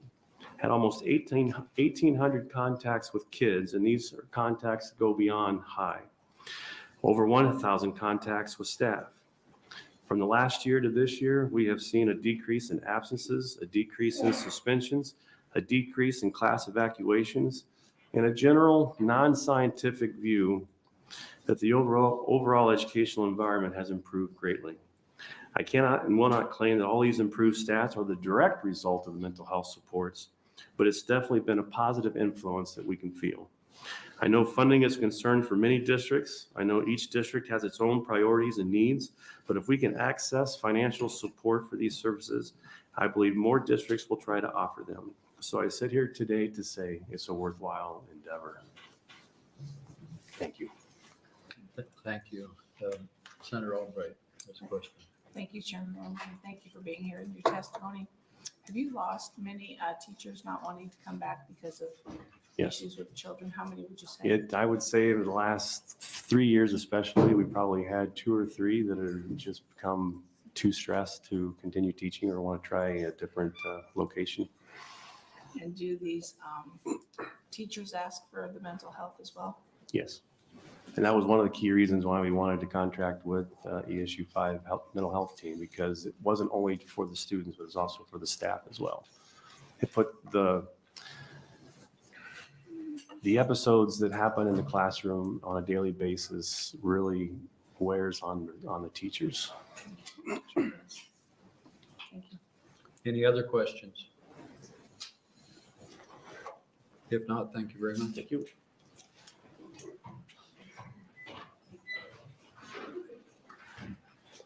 And if you plan on testifying, go ahead and bring up or come up to the front of the room so you're ready, please.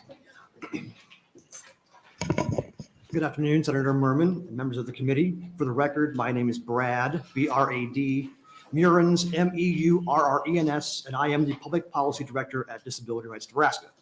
We are the designated protection and advocacy organization for persons with disabilities in Nebraska, and I'm here today in support of LB 527.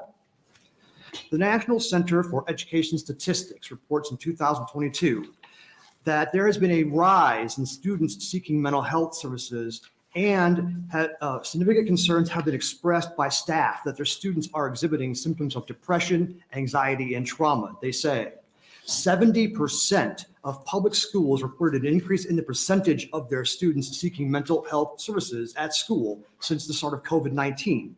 And roughly 3/4 of schools also reported an increase in staff voicing concerns about their students exhibiting symptoms such as depression, anxiety, and trauma. Of the 830 public schools surveyed nationwide in the survey, almost all public schools, 96%, reported providing mental health services for their students during that previous school year. However, 88% did not strongly agree that they could effectively provide mental health services to all students in need. The 3 most prevalent limitations on their ability to serve their students' mental health needs were an insufficient number of mental health professionals to manage their school's caseload, inadequate access to licensed mental health professionals, and, you guessed it, inadequate funding.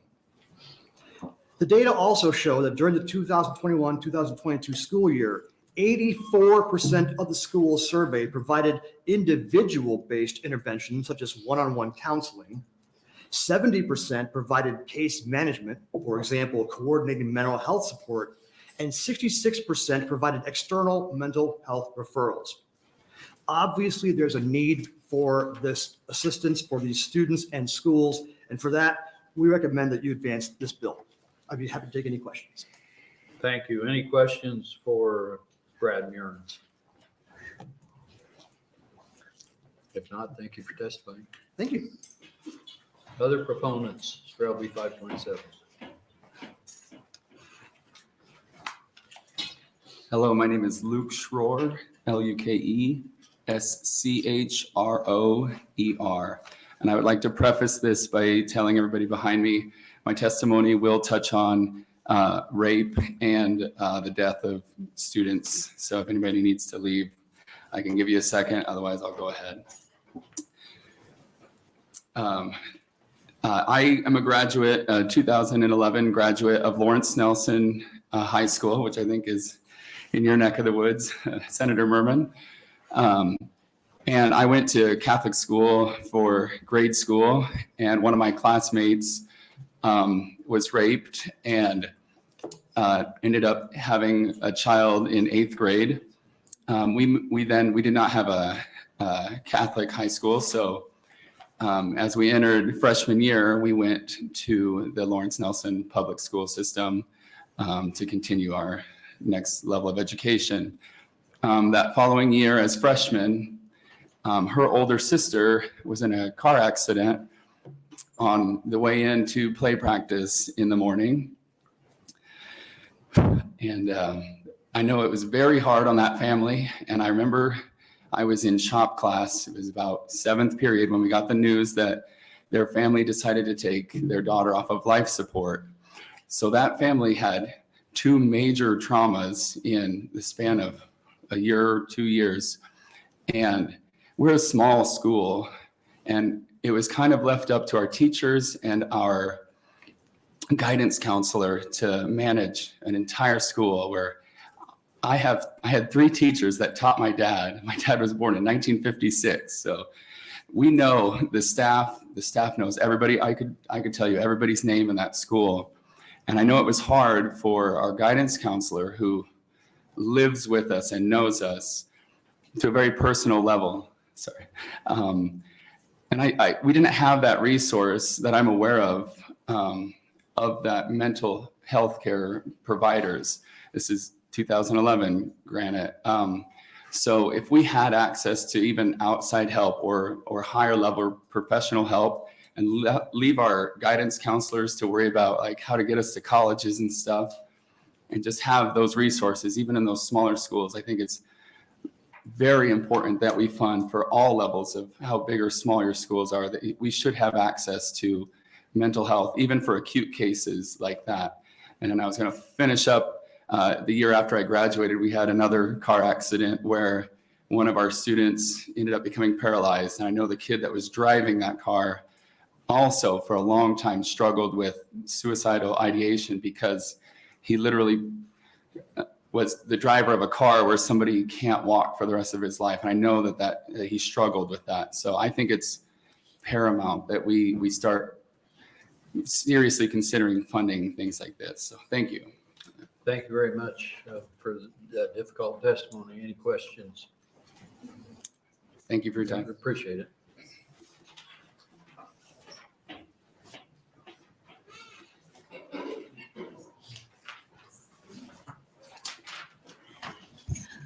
Good afternoon. Thank you, Senator Merman and members of the committee for this opportunity to speak. My name is Deb Rasmussen, DEB-RASMUSSEN. I'm a proud Nebraska public school teacher with a 39-year-long, wow, that's really aging me, teaching and counseling at the elementary middle school career. I'm a member of the Nebraska State Education Association, and for the last 2 years, I've been president of the Lincoln Education Association. Prior to that, I was a guidance counselor at Goodrich Middle School here in town for 28 years. That's also my neighborhood. I'm here to encourage you to support and advance LB 527, and we thank Senator Fredrickson for introducing this bill. And as you can probably guess from my profession, mental health is very important to me. Surveys of Nebraska teachers and school administrators have identified mental and behavior health challenges as the #1 unmet need in schools. Increasingly, schools must join forces with community health, mental health, and social service agencies to promote student well-being and to prevent and treat mental health disorders.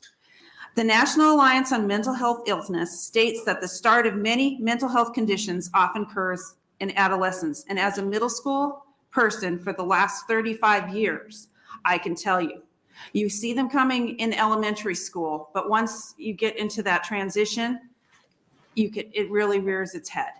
And I have 40 years of experience seeing this. It's gotten a lot worse. It's always been there, but it's gotten so much worse. Half the individuals living with mental illness experience the onset by 14. And the number jumps to 75% by the age of 24, because by that age, you're looking more at when you're bipolar and things are going to hit in the older years. 1 in 5 youth live with a mental health condition, but less than half of these individuals receive needed services. Undiagnosed, untreated, and adequately treated mental health conditions, it says here can affect, I will say it does affect a student's ability to learn, grow, and develop. That's all there is to it in my experience. Schools provide a unique opportunity to identify and treat mental health conditions by serving students where they are. And we are also like their moms and dads for 8 to 10 hours a day, depending if they come for after-school programs. So we see them so much, and we see them in certain situations because then we can see this. School personnel play an important role in identifying the early warning signs of an emerging mental health condition and in linking students with effective services and supports. In my career, I have so many. I've got to tell you, I'm a guidance counselor, so I'm like what he said. I would be the person that's supposed to help you work through your academic problems and things like that. But I have sat on the floor with students, under tables with students that are shaking and trembling and they're scared, or I've actually had my head pounded against a concrete floor by a student that lost control. There are so many situations, and in Lincoln Public Schools, we have supports. But I was just at my school today. I went to Goodrich because I miss it.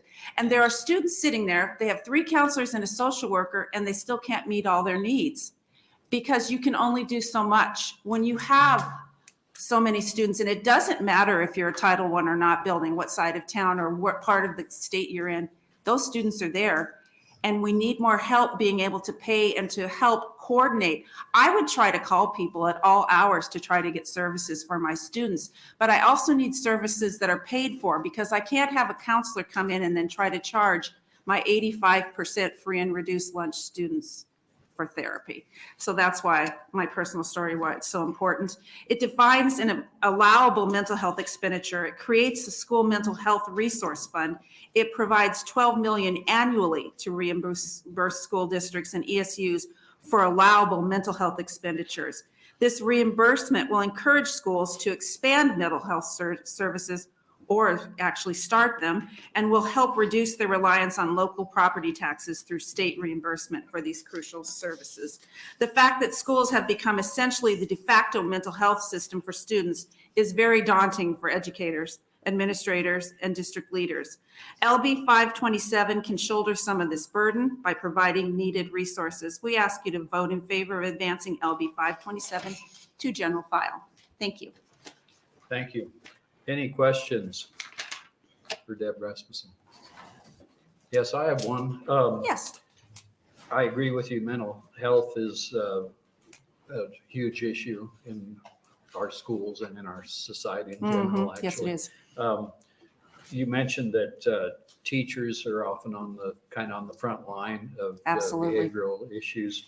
Do you think more behavioral awareness training with teachers and other school personnel would be helpful?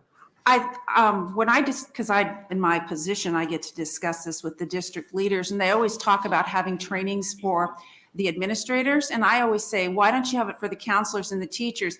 Because if you're going to de-escalate a student or look at behaviors, the teachers I've seen kids, I mean, they bond with their teachers. Those are the people. Administrators are more scary. So I think anything, but I also know that the plates of teachers are so full, they feel like they're about to die. We're feeding kids, we're clothing kids, we're doing mental health. And then we get, well, your state scores aren't high enough. Why don't you teach this, this, this? And then somebody says, well, we're going to ban the books in here. And these teachers, and where someone else said he's losing a few teachers, I can tell you that Lincoln Public Schools is losing many more teachers because of the behavior issues and things that have happened. And in my age group, which I'm 62, I'll just say that, I'm old enough to retire, mine are dropping like flies because they just decided, I wanted to teach until here, but I'm not going to anymore. And now I'm trying to talk people into the profession or staying into the profession when they have so many things that we're supposed to do, and the mental health issues are so massive.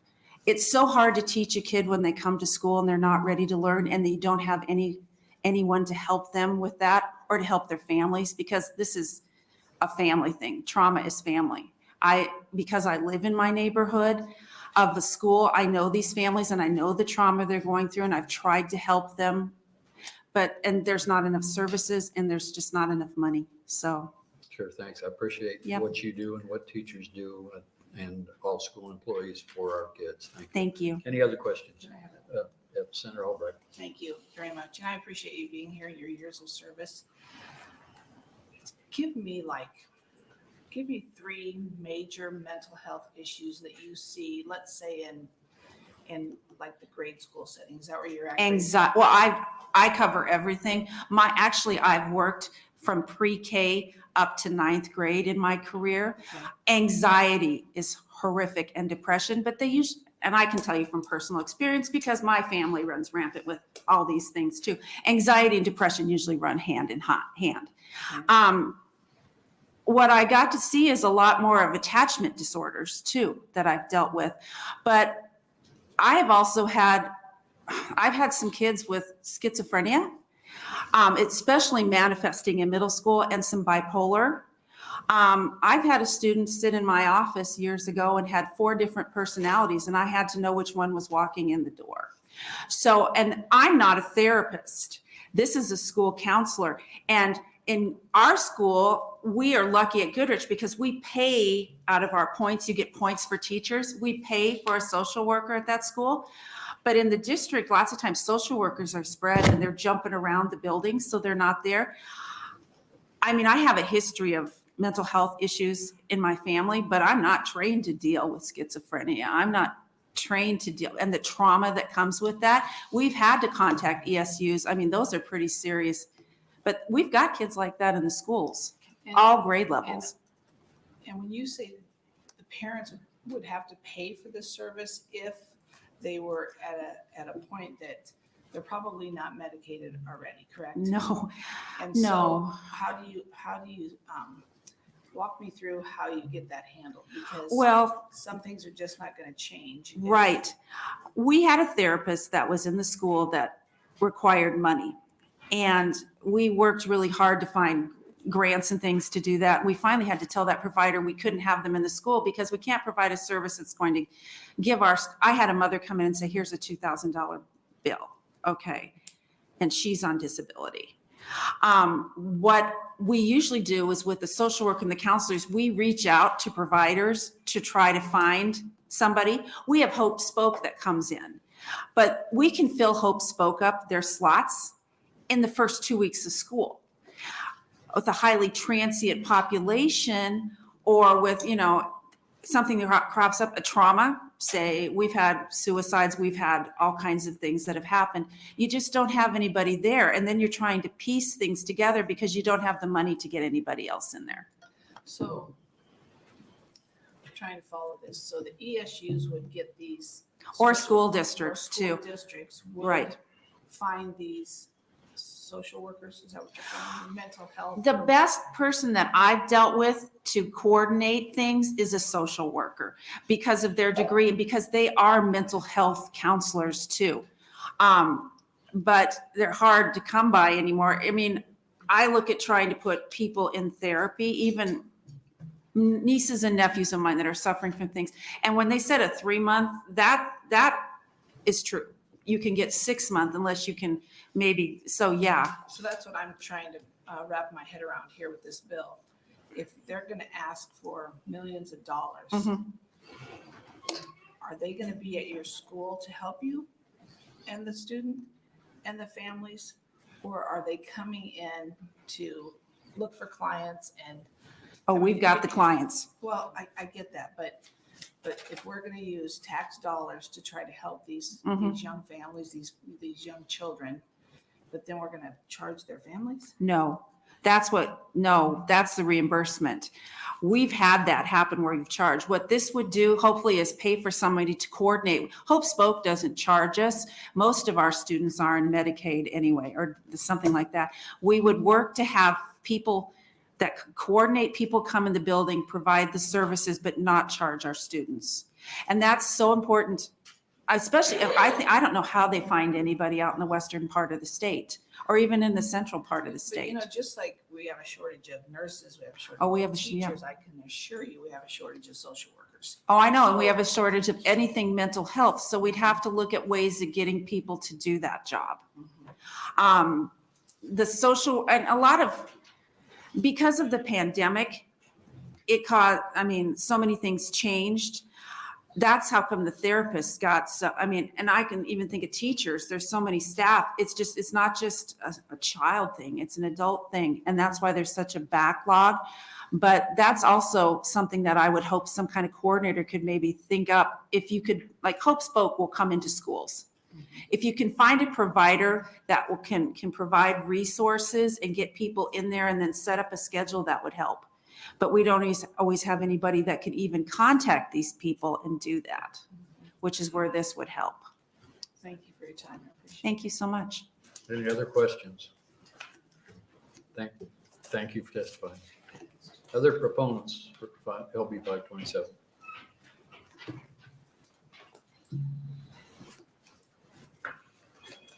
Good afternoon. My name is Jordan Greiser, JordanGreiser, and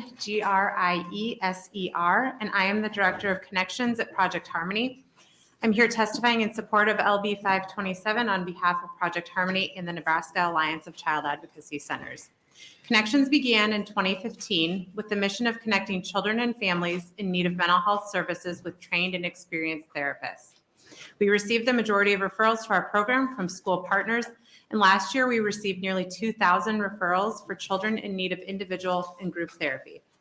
In the 8 years that Connections has been working with school partners to address mental health needs for metro area children, we have seen how important access to affordable, high-quality service is. Senator Fredrickson and a few other testifiers have given you guys some, I think, important data, and I'm about to throw some other, what I consider important numbers at you. In an independent evaluation conducted on our program in 2019, we found that 10% of the clients referred to Connections are presenting with elevated or severe conduct problems, and 14% with elevated or severe violence scores.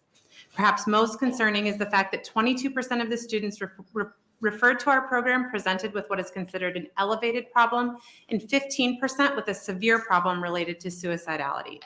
This data is not unique to our program, and unfortunately, the issues have only worsened in the 4 years since our evaluation. According to the 2021 Child and Adolescent Health Needs Assessment conducted by PRC, 18.7% of children ages 5 to 17 in the Omaha metro area needed mental health services in 2021, and a staggering 13.1% of metro area high schoolers had attempted suicide in the past year. In the same assessment, 31.3% of parents rated mental health as the #1 health-related issue affecting adolescents in our community.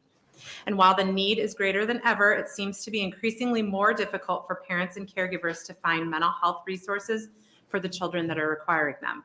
The 2021 statewide assessment of mental health needs and services among children in Nebraska found that 1 in 4 families indicated that accessing services was either moderately difficult or impossible to do on their own, and 1 in 3 families pay for services completely out of pocket, with nearly 50% of those respondents saying that these expenses caused a financial hardship for them. What I can tell you from my own experience as the director of the Connections program, as well as from the data that we have collected, is that when we make high-quality, evidence-based mental health services available and easily accessible to the children who need it, they thrive. Our Connections children show improved scores in nearly all mental health indicators, but especially in the areas of hyperactivity, emotional problems, conduct problems, and peer problems, all of which affect a child's behavior and performance in school. In fact, we have found that test scores go up an average of 10 to 15 points, and office referrals decrease by more than 50% for children who have been in the Connections program. The impact of this successful services are far-reaching.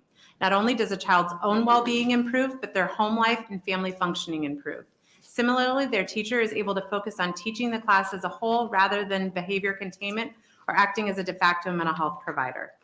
Giving schools the resources they need to ensure that students have access to quality mental health therapy is key to providing teacher job satisfaction and retention. This bill would give those who see children and families every day, the ones who know their struggles and know what services are needed, the ability to actually link those children with the supports that they need. While the Connections program is privately funded, we know that this funding isn't guaranteed forever.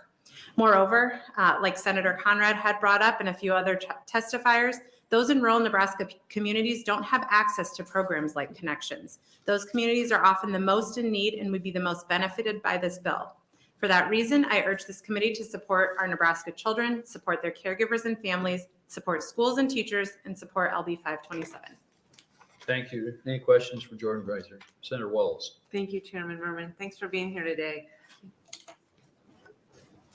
There's a stat that kind of opened my eyes. It says 31.3% of parents rated mental health as the number one health-related issue.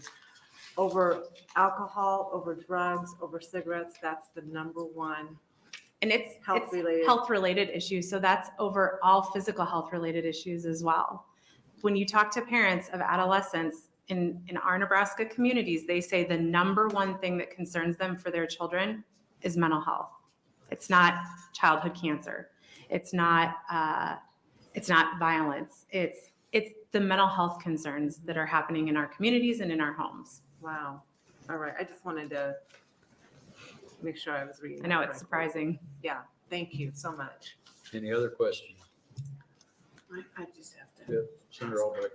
Okay, so there's all these different percentages. You study these things, but what is it? I mean, what's going on that makes a child so anxious? Something at home, something at school, something they've read? Are we putting too much pressure on them? I mean, what, if there are these kind of numbers, what do you see? Just what do you think it is? I think that is such a good question. I'm a parent myself, so I think about this a lot. I think about it for our children. I think about it for my nieces. I think we don't know right now. I do think we don't know. And I do hesitate to say things that I don't know. But I will say that what we can tell from the data is that this wasn't just an issue brought on by COVID. So when you look at anxiety and depression prior to 2020, it was going like this. Now, when we hit COVID, it went like this. It became a real emergency. But I think those are things that we were seeing. I will tell you my own personal experience is I think that social media plays a lot into it. I think that it's really hard for children when they're struggling at school and they can't turn it off when they come home. As parents, a lot of times we try and make our home a safe place for children after they've maybe been through something difficult. But when they come home, they're still dealing with all of that when you have social media. I also think that there can be increasing pressure. And I think when we look at especially the suicide numbers, when we look at our adolescents, one of the things that we see is that the amount of time between first suicidal ideation and when a child might act on that is going down really in staggering numbers. And so I think what that tells us is that kids are really acting impulsively. And that's why we need to have resources available readily and quickly. So that the first time we see something, I'll be honest with you, the thing that COVID told us was that there's no replacement for teachers and school supports in the life of a child. They're the ones who see this. They need to be able to access those quickly. And then again, I sit back and I think, we hear this stuff all the time. Believe me, in my 7 years down here, my head is just ready to explode. The things that are happening in our communities, in our houses, in our homes, in our schools. But I have to wonder if people really understand what we talk about here every day, because this is big stuff. When you're going to lose a generation of kids to things like this that are happening, so we either have to address the social media stuff. We need to address the pressures that are put on them by, whether we're giving too many demands and too many mandates, the schools have to do all these things. But the parents, we have to help them understand that this is a crisis, that we need to figure it out, because throwing money at this is not the answer. But to try to help people through it certainly is. But to what extent and how far do you go? But I think I'm wrapping my head around what's happening here, but I also know that you had a great bill that you brought for mental health to the floor, but it wasn't enough. And I know that there's no way that there's going to be enough people out there to help with this. So how do the masses help? How do we address this? So thank you for bringing your information to us. I appreciate that. Any other questions? If not, thank you very much for your testimony.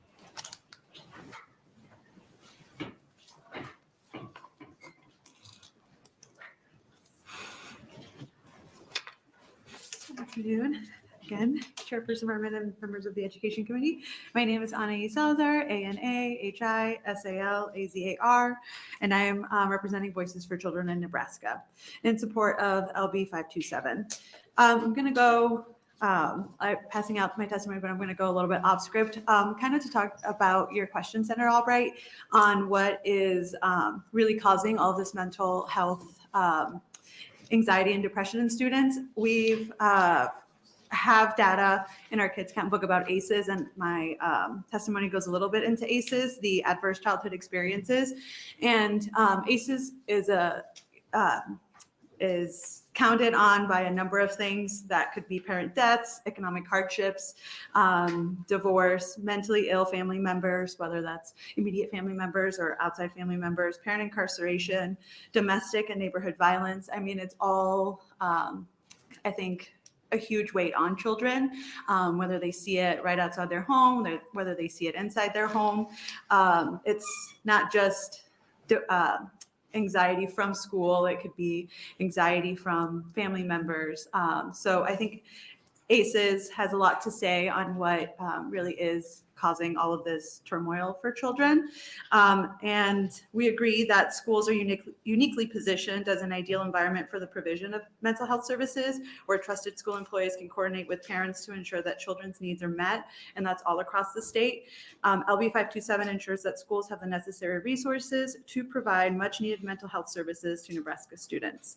And we thank Senator Fredrickson for his leadership on this issue. We also agree that all of the data that's been shared and expressed just really highlights the dire need for more services like this one. Thank you. Yes, any questions? Yeah, Senator Albright. Thank you for your testimony here, but could you provide that? You say you have like a list of things that you feel that maybe even provide it to us just so that we can see some of those reasons. And Absolutely, yeah. Our most recent data is from 2021, but I can send that to the committee later today. Thank you very much. I have a question. On the ACEs, you didn't mention social media. Is that just kind of a given? Or I don't think you did anyway. Yeah, I think social media has become more accessible to younger children recently. It's not one of the listings on like the ACEs report. So ACEs is a test that children can take and with a number of questions, and then you can determine a score from I think 1 to 4, 1 to 3. So social media is not on any of the questions, but I do agree based on my prior experience as an educator and being around kids in my family that social media is definitely causing some of this anxiety in children as well, but it's not in the ACEs test or report. Thank you. And I think I've been around about as long as about everybody in the room anyway. But one thing I've noticed in my lifetime with families especially, that kids used to spend more time at home with their families than they do now. Now they're away from home a lot more. And there were stronger, more two-parent families. And, you know, if you go back a few decades, do you think that's a contributing factor at all? I think it's become, especially for lower income families, become harder for them to be at home. A lot of families work 2 jobs or a job that requires them to be out of the household for longer periods of time. I think that could be a contributing factor. I know that there is data and research on children being able to eat dinner with their family or having breakfast with their families.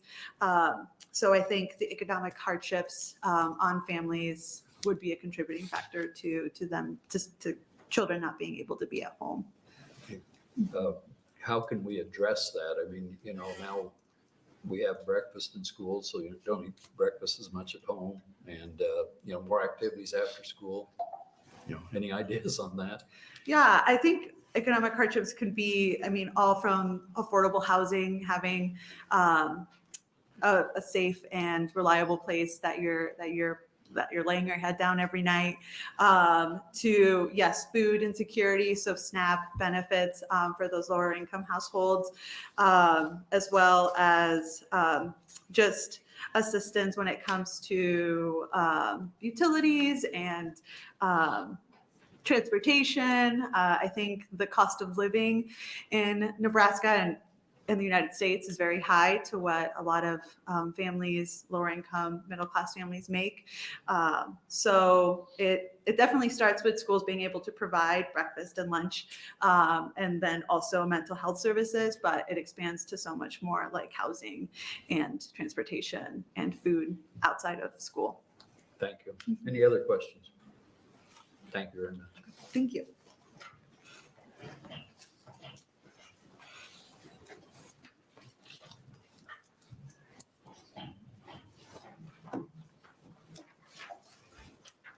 Good afternoon, Chairperson Merman and members of the Education Committee. Wow, thank you so much for elevating mental health to an Education Committee. This is really important for our students in my service unit area and across the state. My name is Larianne Polk, Larianne Polk. I am the Chief Administrator at the ESU 7 in Columbus. I'm testifying today on behalf of my ESU 7 member schools and my 5 licensed mental health practitioners and 2 interns, and specifically for Ronelle Jackson. She is the LMHP that prepared a lot of this information, and she is back at the ranch serving kids. So that's why she couldn't be here today. So I am your JV sub for her for today. I'll do the best I can. Ronelle, for a point of context, Ronelle was our first LMHP 4 years ago. So we have 7 of them now. So you think about how our services have changed and what we have done differently for our students in the last 5 or 10 years.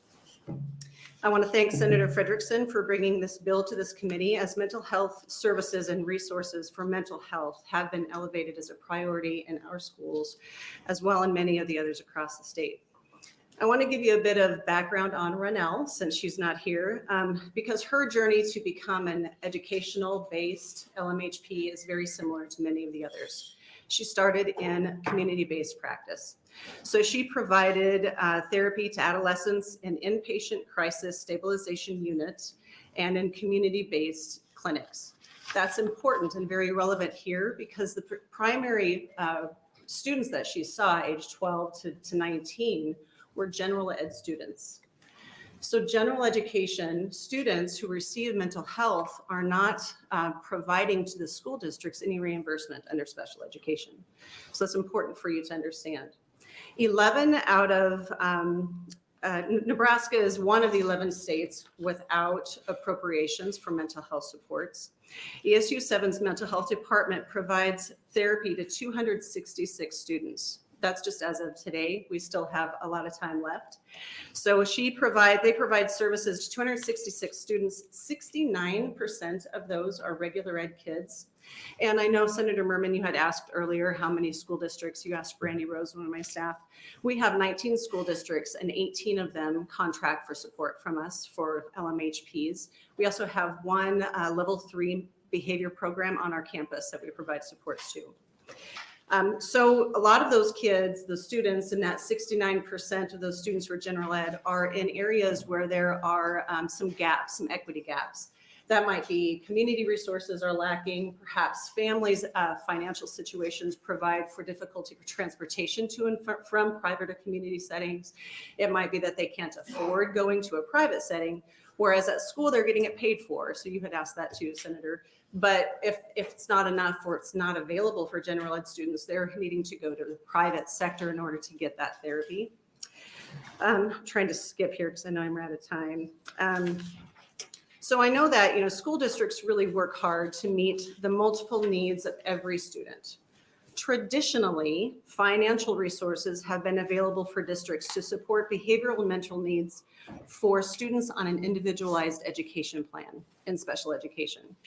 But remember, 70% of those kids that we see at ESU 7 are not in special education. That's 185 students are not receiving special education. So those 185 students who need mental health support in the public schools are not getting reimbursement back to the school. So, I mean, you've heard so many great stories here about the students who have needed some supports and how great it is to have them in there. I know you're not disagreeing that mental health isn't a support that's really necessary for kids. It's just because we see them for such a long part of the day. We have them at breakfast, we have them at lunch. A lot of times we feed them supper after a basketball game. So trying to figure out how we can help fill the gaps for them in the meantime, this bill would do that. So in summary, we must be careful not to marginalize even our general ed students from receiving mental health support in schools simply because they perform well academically. They're busy, they're involved, it looks like they get along well with their peers. So I, along with Ronell Jackson and the ESU 7 mental health team, support Senator Fredrickson's LB 527 as it places attention on the mental well-being of educators and students across the state. So please, I urge you to push this out so that it has an opportunity to have debate on the floor. Be Thank happy you. to answer questions. Any questions for both Senator Linehan? Thank you, Chairman Merman. Thank you very much for being here. So you said Ronell was your first. How many do you have now? We have 5 LMHPs plus 2 interns. So they work really hard. So I'll include them in our total. So we've got 7. And how are you paying for that now? Right now, we bill the school districts for the time that they're out there.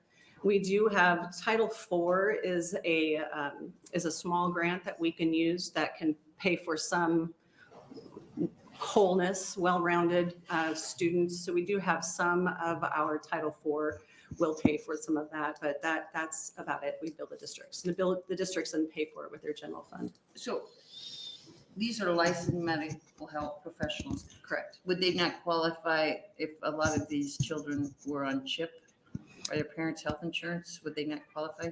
The school districts don't run this through insurance. So it's a service that's just provided to the students as any other educational service might be. So they don't run it through insurance, so it's not a health provided service at school. Why wouldn't they? It's just as is providing OT or PT in a school district. School districts get That's either not option. special ed. Yeah, they can either option to provide the opportunity to bill insurance or not. And a lot of our districts don't. They don't have the personnel to run that kind of clerical work. It requires a little bit extra documentation, training for the business managers in order to get all that to work through insurance. And a lot of them, none of mine run through insurance. Okay, thank you very much for being here. Thank you. Any other questions, Senator Wallace? I have an answer for you on that because I have a bill in HHS regarding school psychologists, so I can tell you about it later. I do appreciate this bill because it really does encourage economy of scale. Right. And really gives the opportunity for behavioral mental health specialists to work in several schools, public and non-public.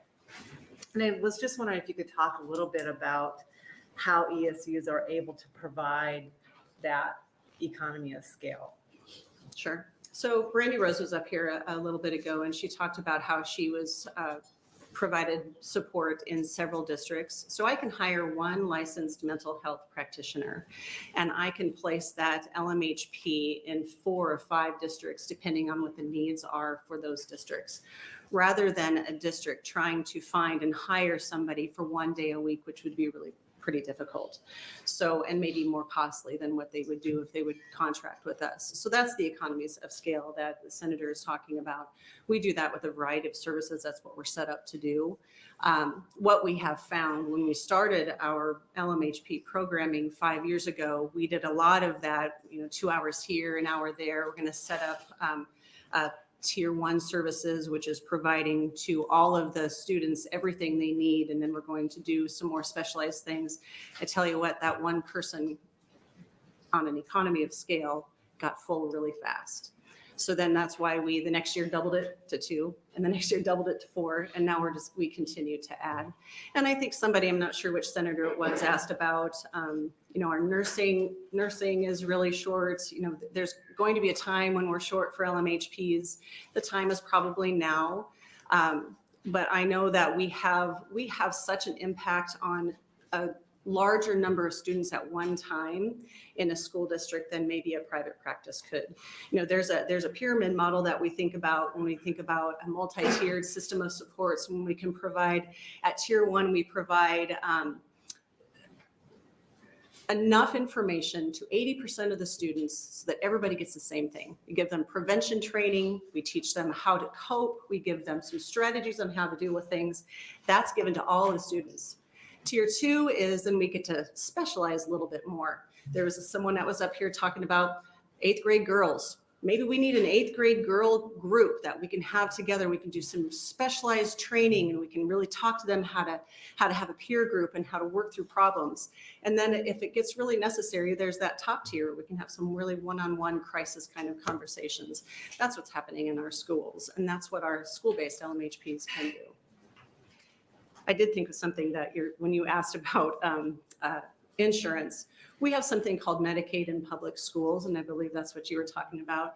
Medicaid in public schools provides reimbursement through the Medicaid process for a variety of different types of services, speech language pathology, OT, PT, but it does not provide it for mental health and school psychology. So that's a bill that's out in the DHHS committee also. Any other questions? If not, thank you for your testimony. Thank you for talking about this topic.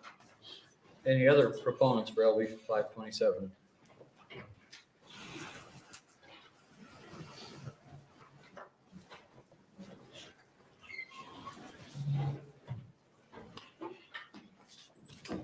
Paul Martin, instead of GM, my name is Josephine Litwinowitz, JOSEPHINE Litwinowicz. Well, I'm a perfect, I didn't grow up here, but I had real mental health problems. I grew up, I was bullied a lot, but there was something underlying there. And teachers didn't know how to handle it back in the 70s, late 70s or whatever. So sometimes I'd just be crying in my seat. And that was sometimes a class. And when I went to high school, it didn't change much. And if I would have had a counselor in high school I went to a Catholic high school and I had a guidance counselor, and I wasn't going to cut it. And I know people who were lost in high school and especially to the grade school I went to, and then in college, it just got worse. I found someone, a fiance, then we got married after, but she left to go work when I was I was a senior there by myself, and I really didn't really realize how much she helped me because I started bringing beer to class. I'd put it in a coffee, one of those coffee mugs, and it's just that my whole family's blessed genetically, so I was able to. I don't know how I really did it because my identity problem was a comorbidity to my mental illness, and I was diagnosed not until I was 26 or something, and that would have been, and I'm bipolar 1, and I know sometimes they say it's been overdiagnosed, and I definitely am, and so I made a serious attempt to kill myself. It was a miracle when I was 30. And, because one of the DSM-5 criteria for the disease is that you don't want to take your meds, And so there's a few other things I probably have to say. But there was just nothing to help kids back then. And teachers didn't know how to handle it. That's what my mom said. She was told they didn't know how to handle it. And my mom and dad, who were amazing, didn't know how to handle it. I kept it pretty much hidden from them too. And so this is a multi-part story, and I ended up getting 15 ECT treatments. It was pretty bad for a while. And so I'm on great meds now, and I can't even I don't really swing that much. It deadened me down, but at least I'm healthy. And so I didn't think I was going to speak here on this, but everything fit. We need you know, especially in a parochial school, you just can't have a counselor or a priest or a brother of the Sacred Heart, or you got to have a secular somebody there at every parochial school, because things are real, and I just don't know if a parochial school guidance counselor can handle. I really don't. And so some things, and that's all. I'm sorry, I went over. Thank you. Any questions? Thank you for testifying. Any other proponents for LB 527? Any opponents for LB 527? Any neutral testifiers? Oh, are you a proponent? Opponent? You said- Opponent, okay, thank you. Sorry, you went fast. It's hard to tell the difference between pro and opponent. Sometimes it is, and if you miss it by 2 seconds, you can miss the chance. Thank you. Thank you, Senator. Amber Parker, A-M-B-E-R, Parker, P-A-R-K-E-R. And I'm in opposition to 527 because I have seen a pattern in Senator Fredrickson's legislation this year that to me is very problematic.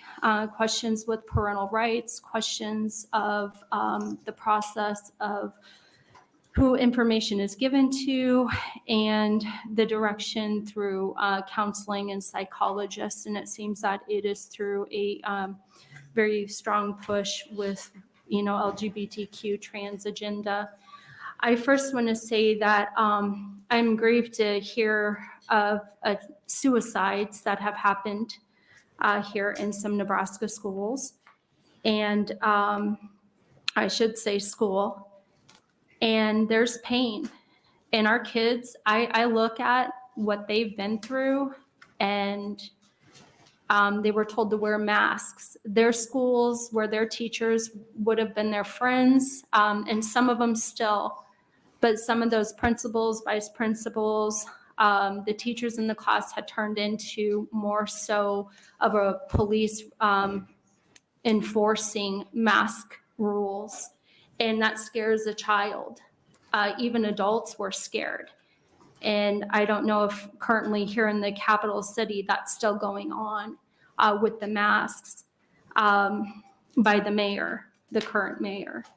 The reason I bring this up is because when we're addressing mental health, when a child can't see the facial expressions, when a child is comforted by that smile when a teacher comes in and greets the class, and when it all is a hands off, don't touch, sanitize your hands, do this. And I understand COVID was something that for some, they did die, but it was really blown out of proportion for the level and masks, and even the CDC had admitted that. So when we talk about solutions, it is really important to think of the health of these children in these areas and the mental health and who we would be giving access to $12 million. And again, that's why I'm an opponent to the 527, because I've seen Mr. Senator Fredrickson's pattern through this and those questions where the answer is there's no accountability. Right now at this time, I believe our state legislature at another time could get together, work together on a bill. And I think we need to go back to textbooks. Children's minds are overstimulated by the constant scrolling. We already know that there's not security pertaining to these search engines in these schools and their technology devices. And as well as obscene materials, or they're coming across, children's minds are being damaged physically. Thank you. Any questions for Amber Parker? If not, thank you for your testimony. Thank you. Any other opponents for LB 527? Any neutral testifiers for LB 527?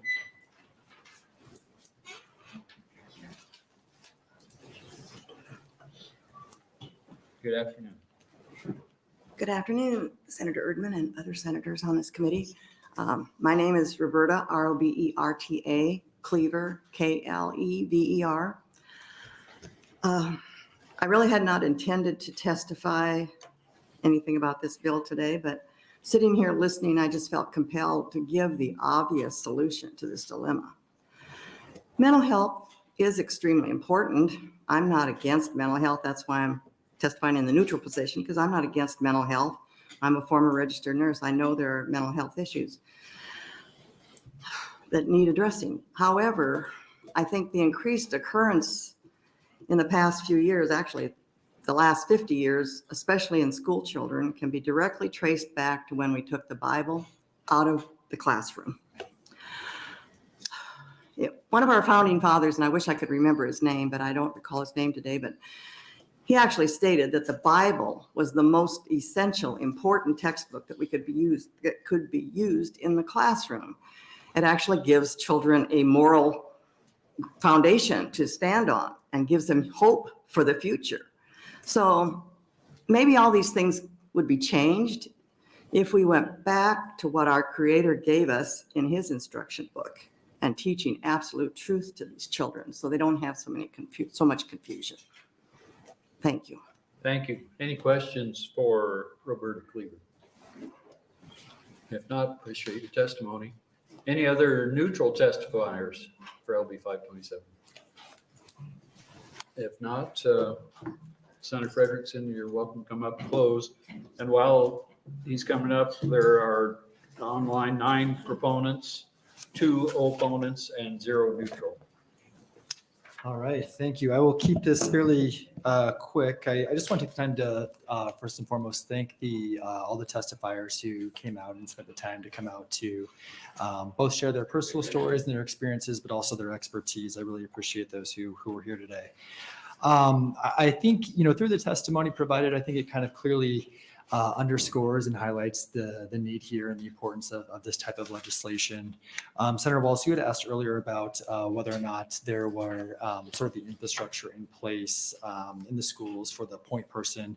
So Senator Day's bill, LB 852, which passed last year, established a point of contact person for the schools. So I think that infrastructure framework is in existence. And Senator Albright, I know you had sort of asked, I think, a really compelling question sort of regarding kind of what's the root of this really? And I think I appreciated that question. I appreciated those comments. And I think that, it's complex. It's nuanced. I think that's why we're having all of these conversations, especially around mental health. I think it's I think the fact that we see these conversations across the board speak to the complexity of it. And so, I'm willing to work with you on figuring that out together. Maybe we'll do an interim study or something, but yeah, that's all I had to say. And I'm happy to answer any questions that folks have as well. Thank you. Any questions for Senator Fredrickson? If not, thank you very much. All right. Thank you so much.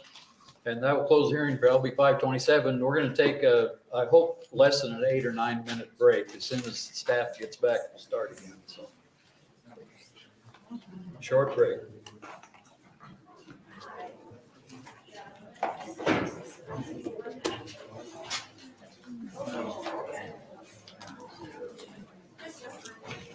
I'll leave the chart.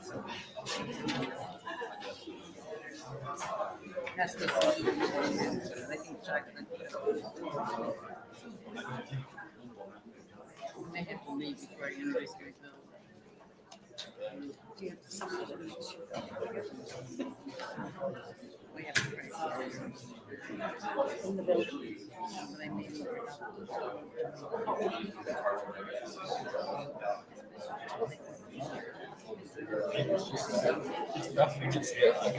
It's probably all of us.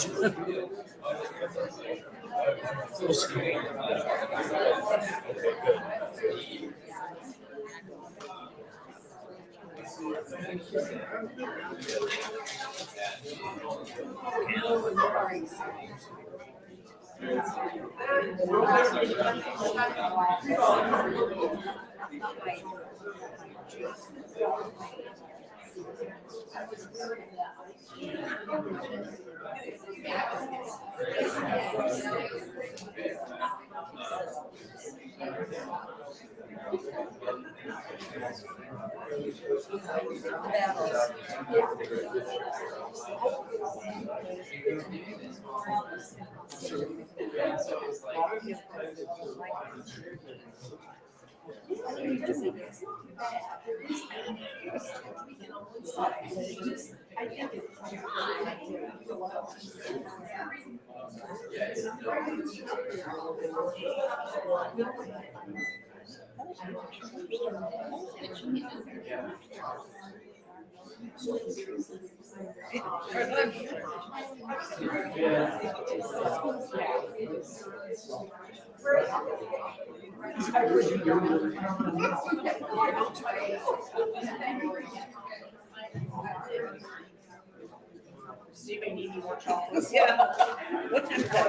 I'll give her mine. That's so sweet, as long as I can take it, otherwise I won't be. And there's different choices of times here. So this is dinner. Oh, I'm like, and that's the one. Oh, Senator Linehan. No, I can see because they had me, with the thing, but, yeah, it's just. Hey, Yesterday I was like. do I have anything in the morning?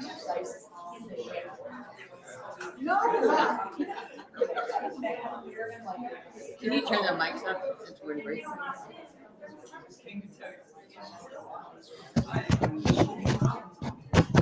You're still on.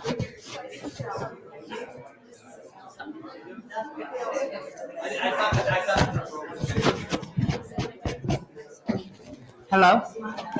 Can you still hear me?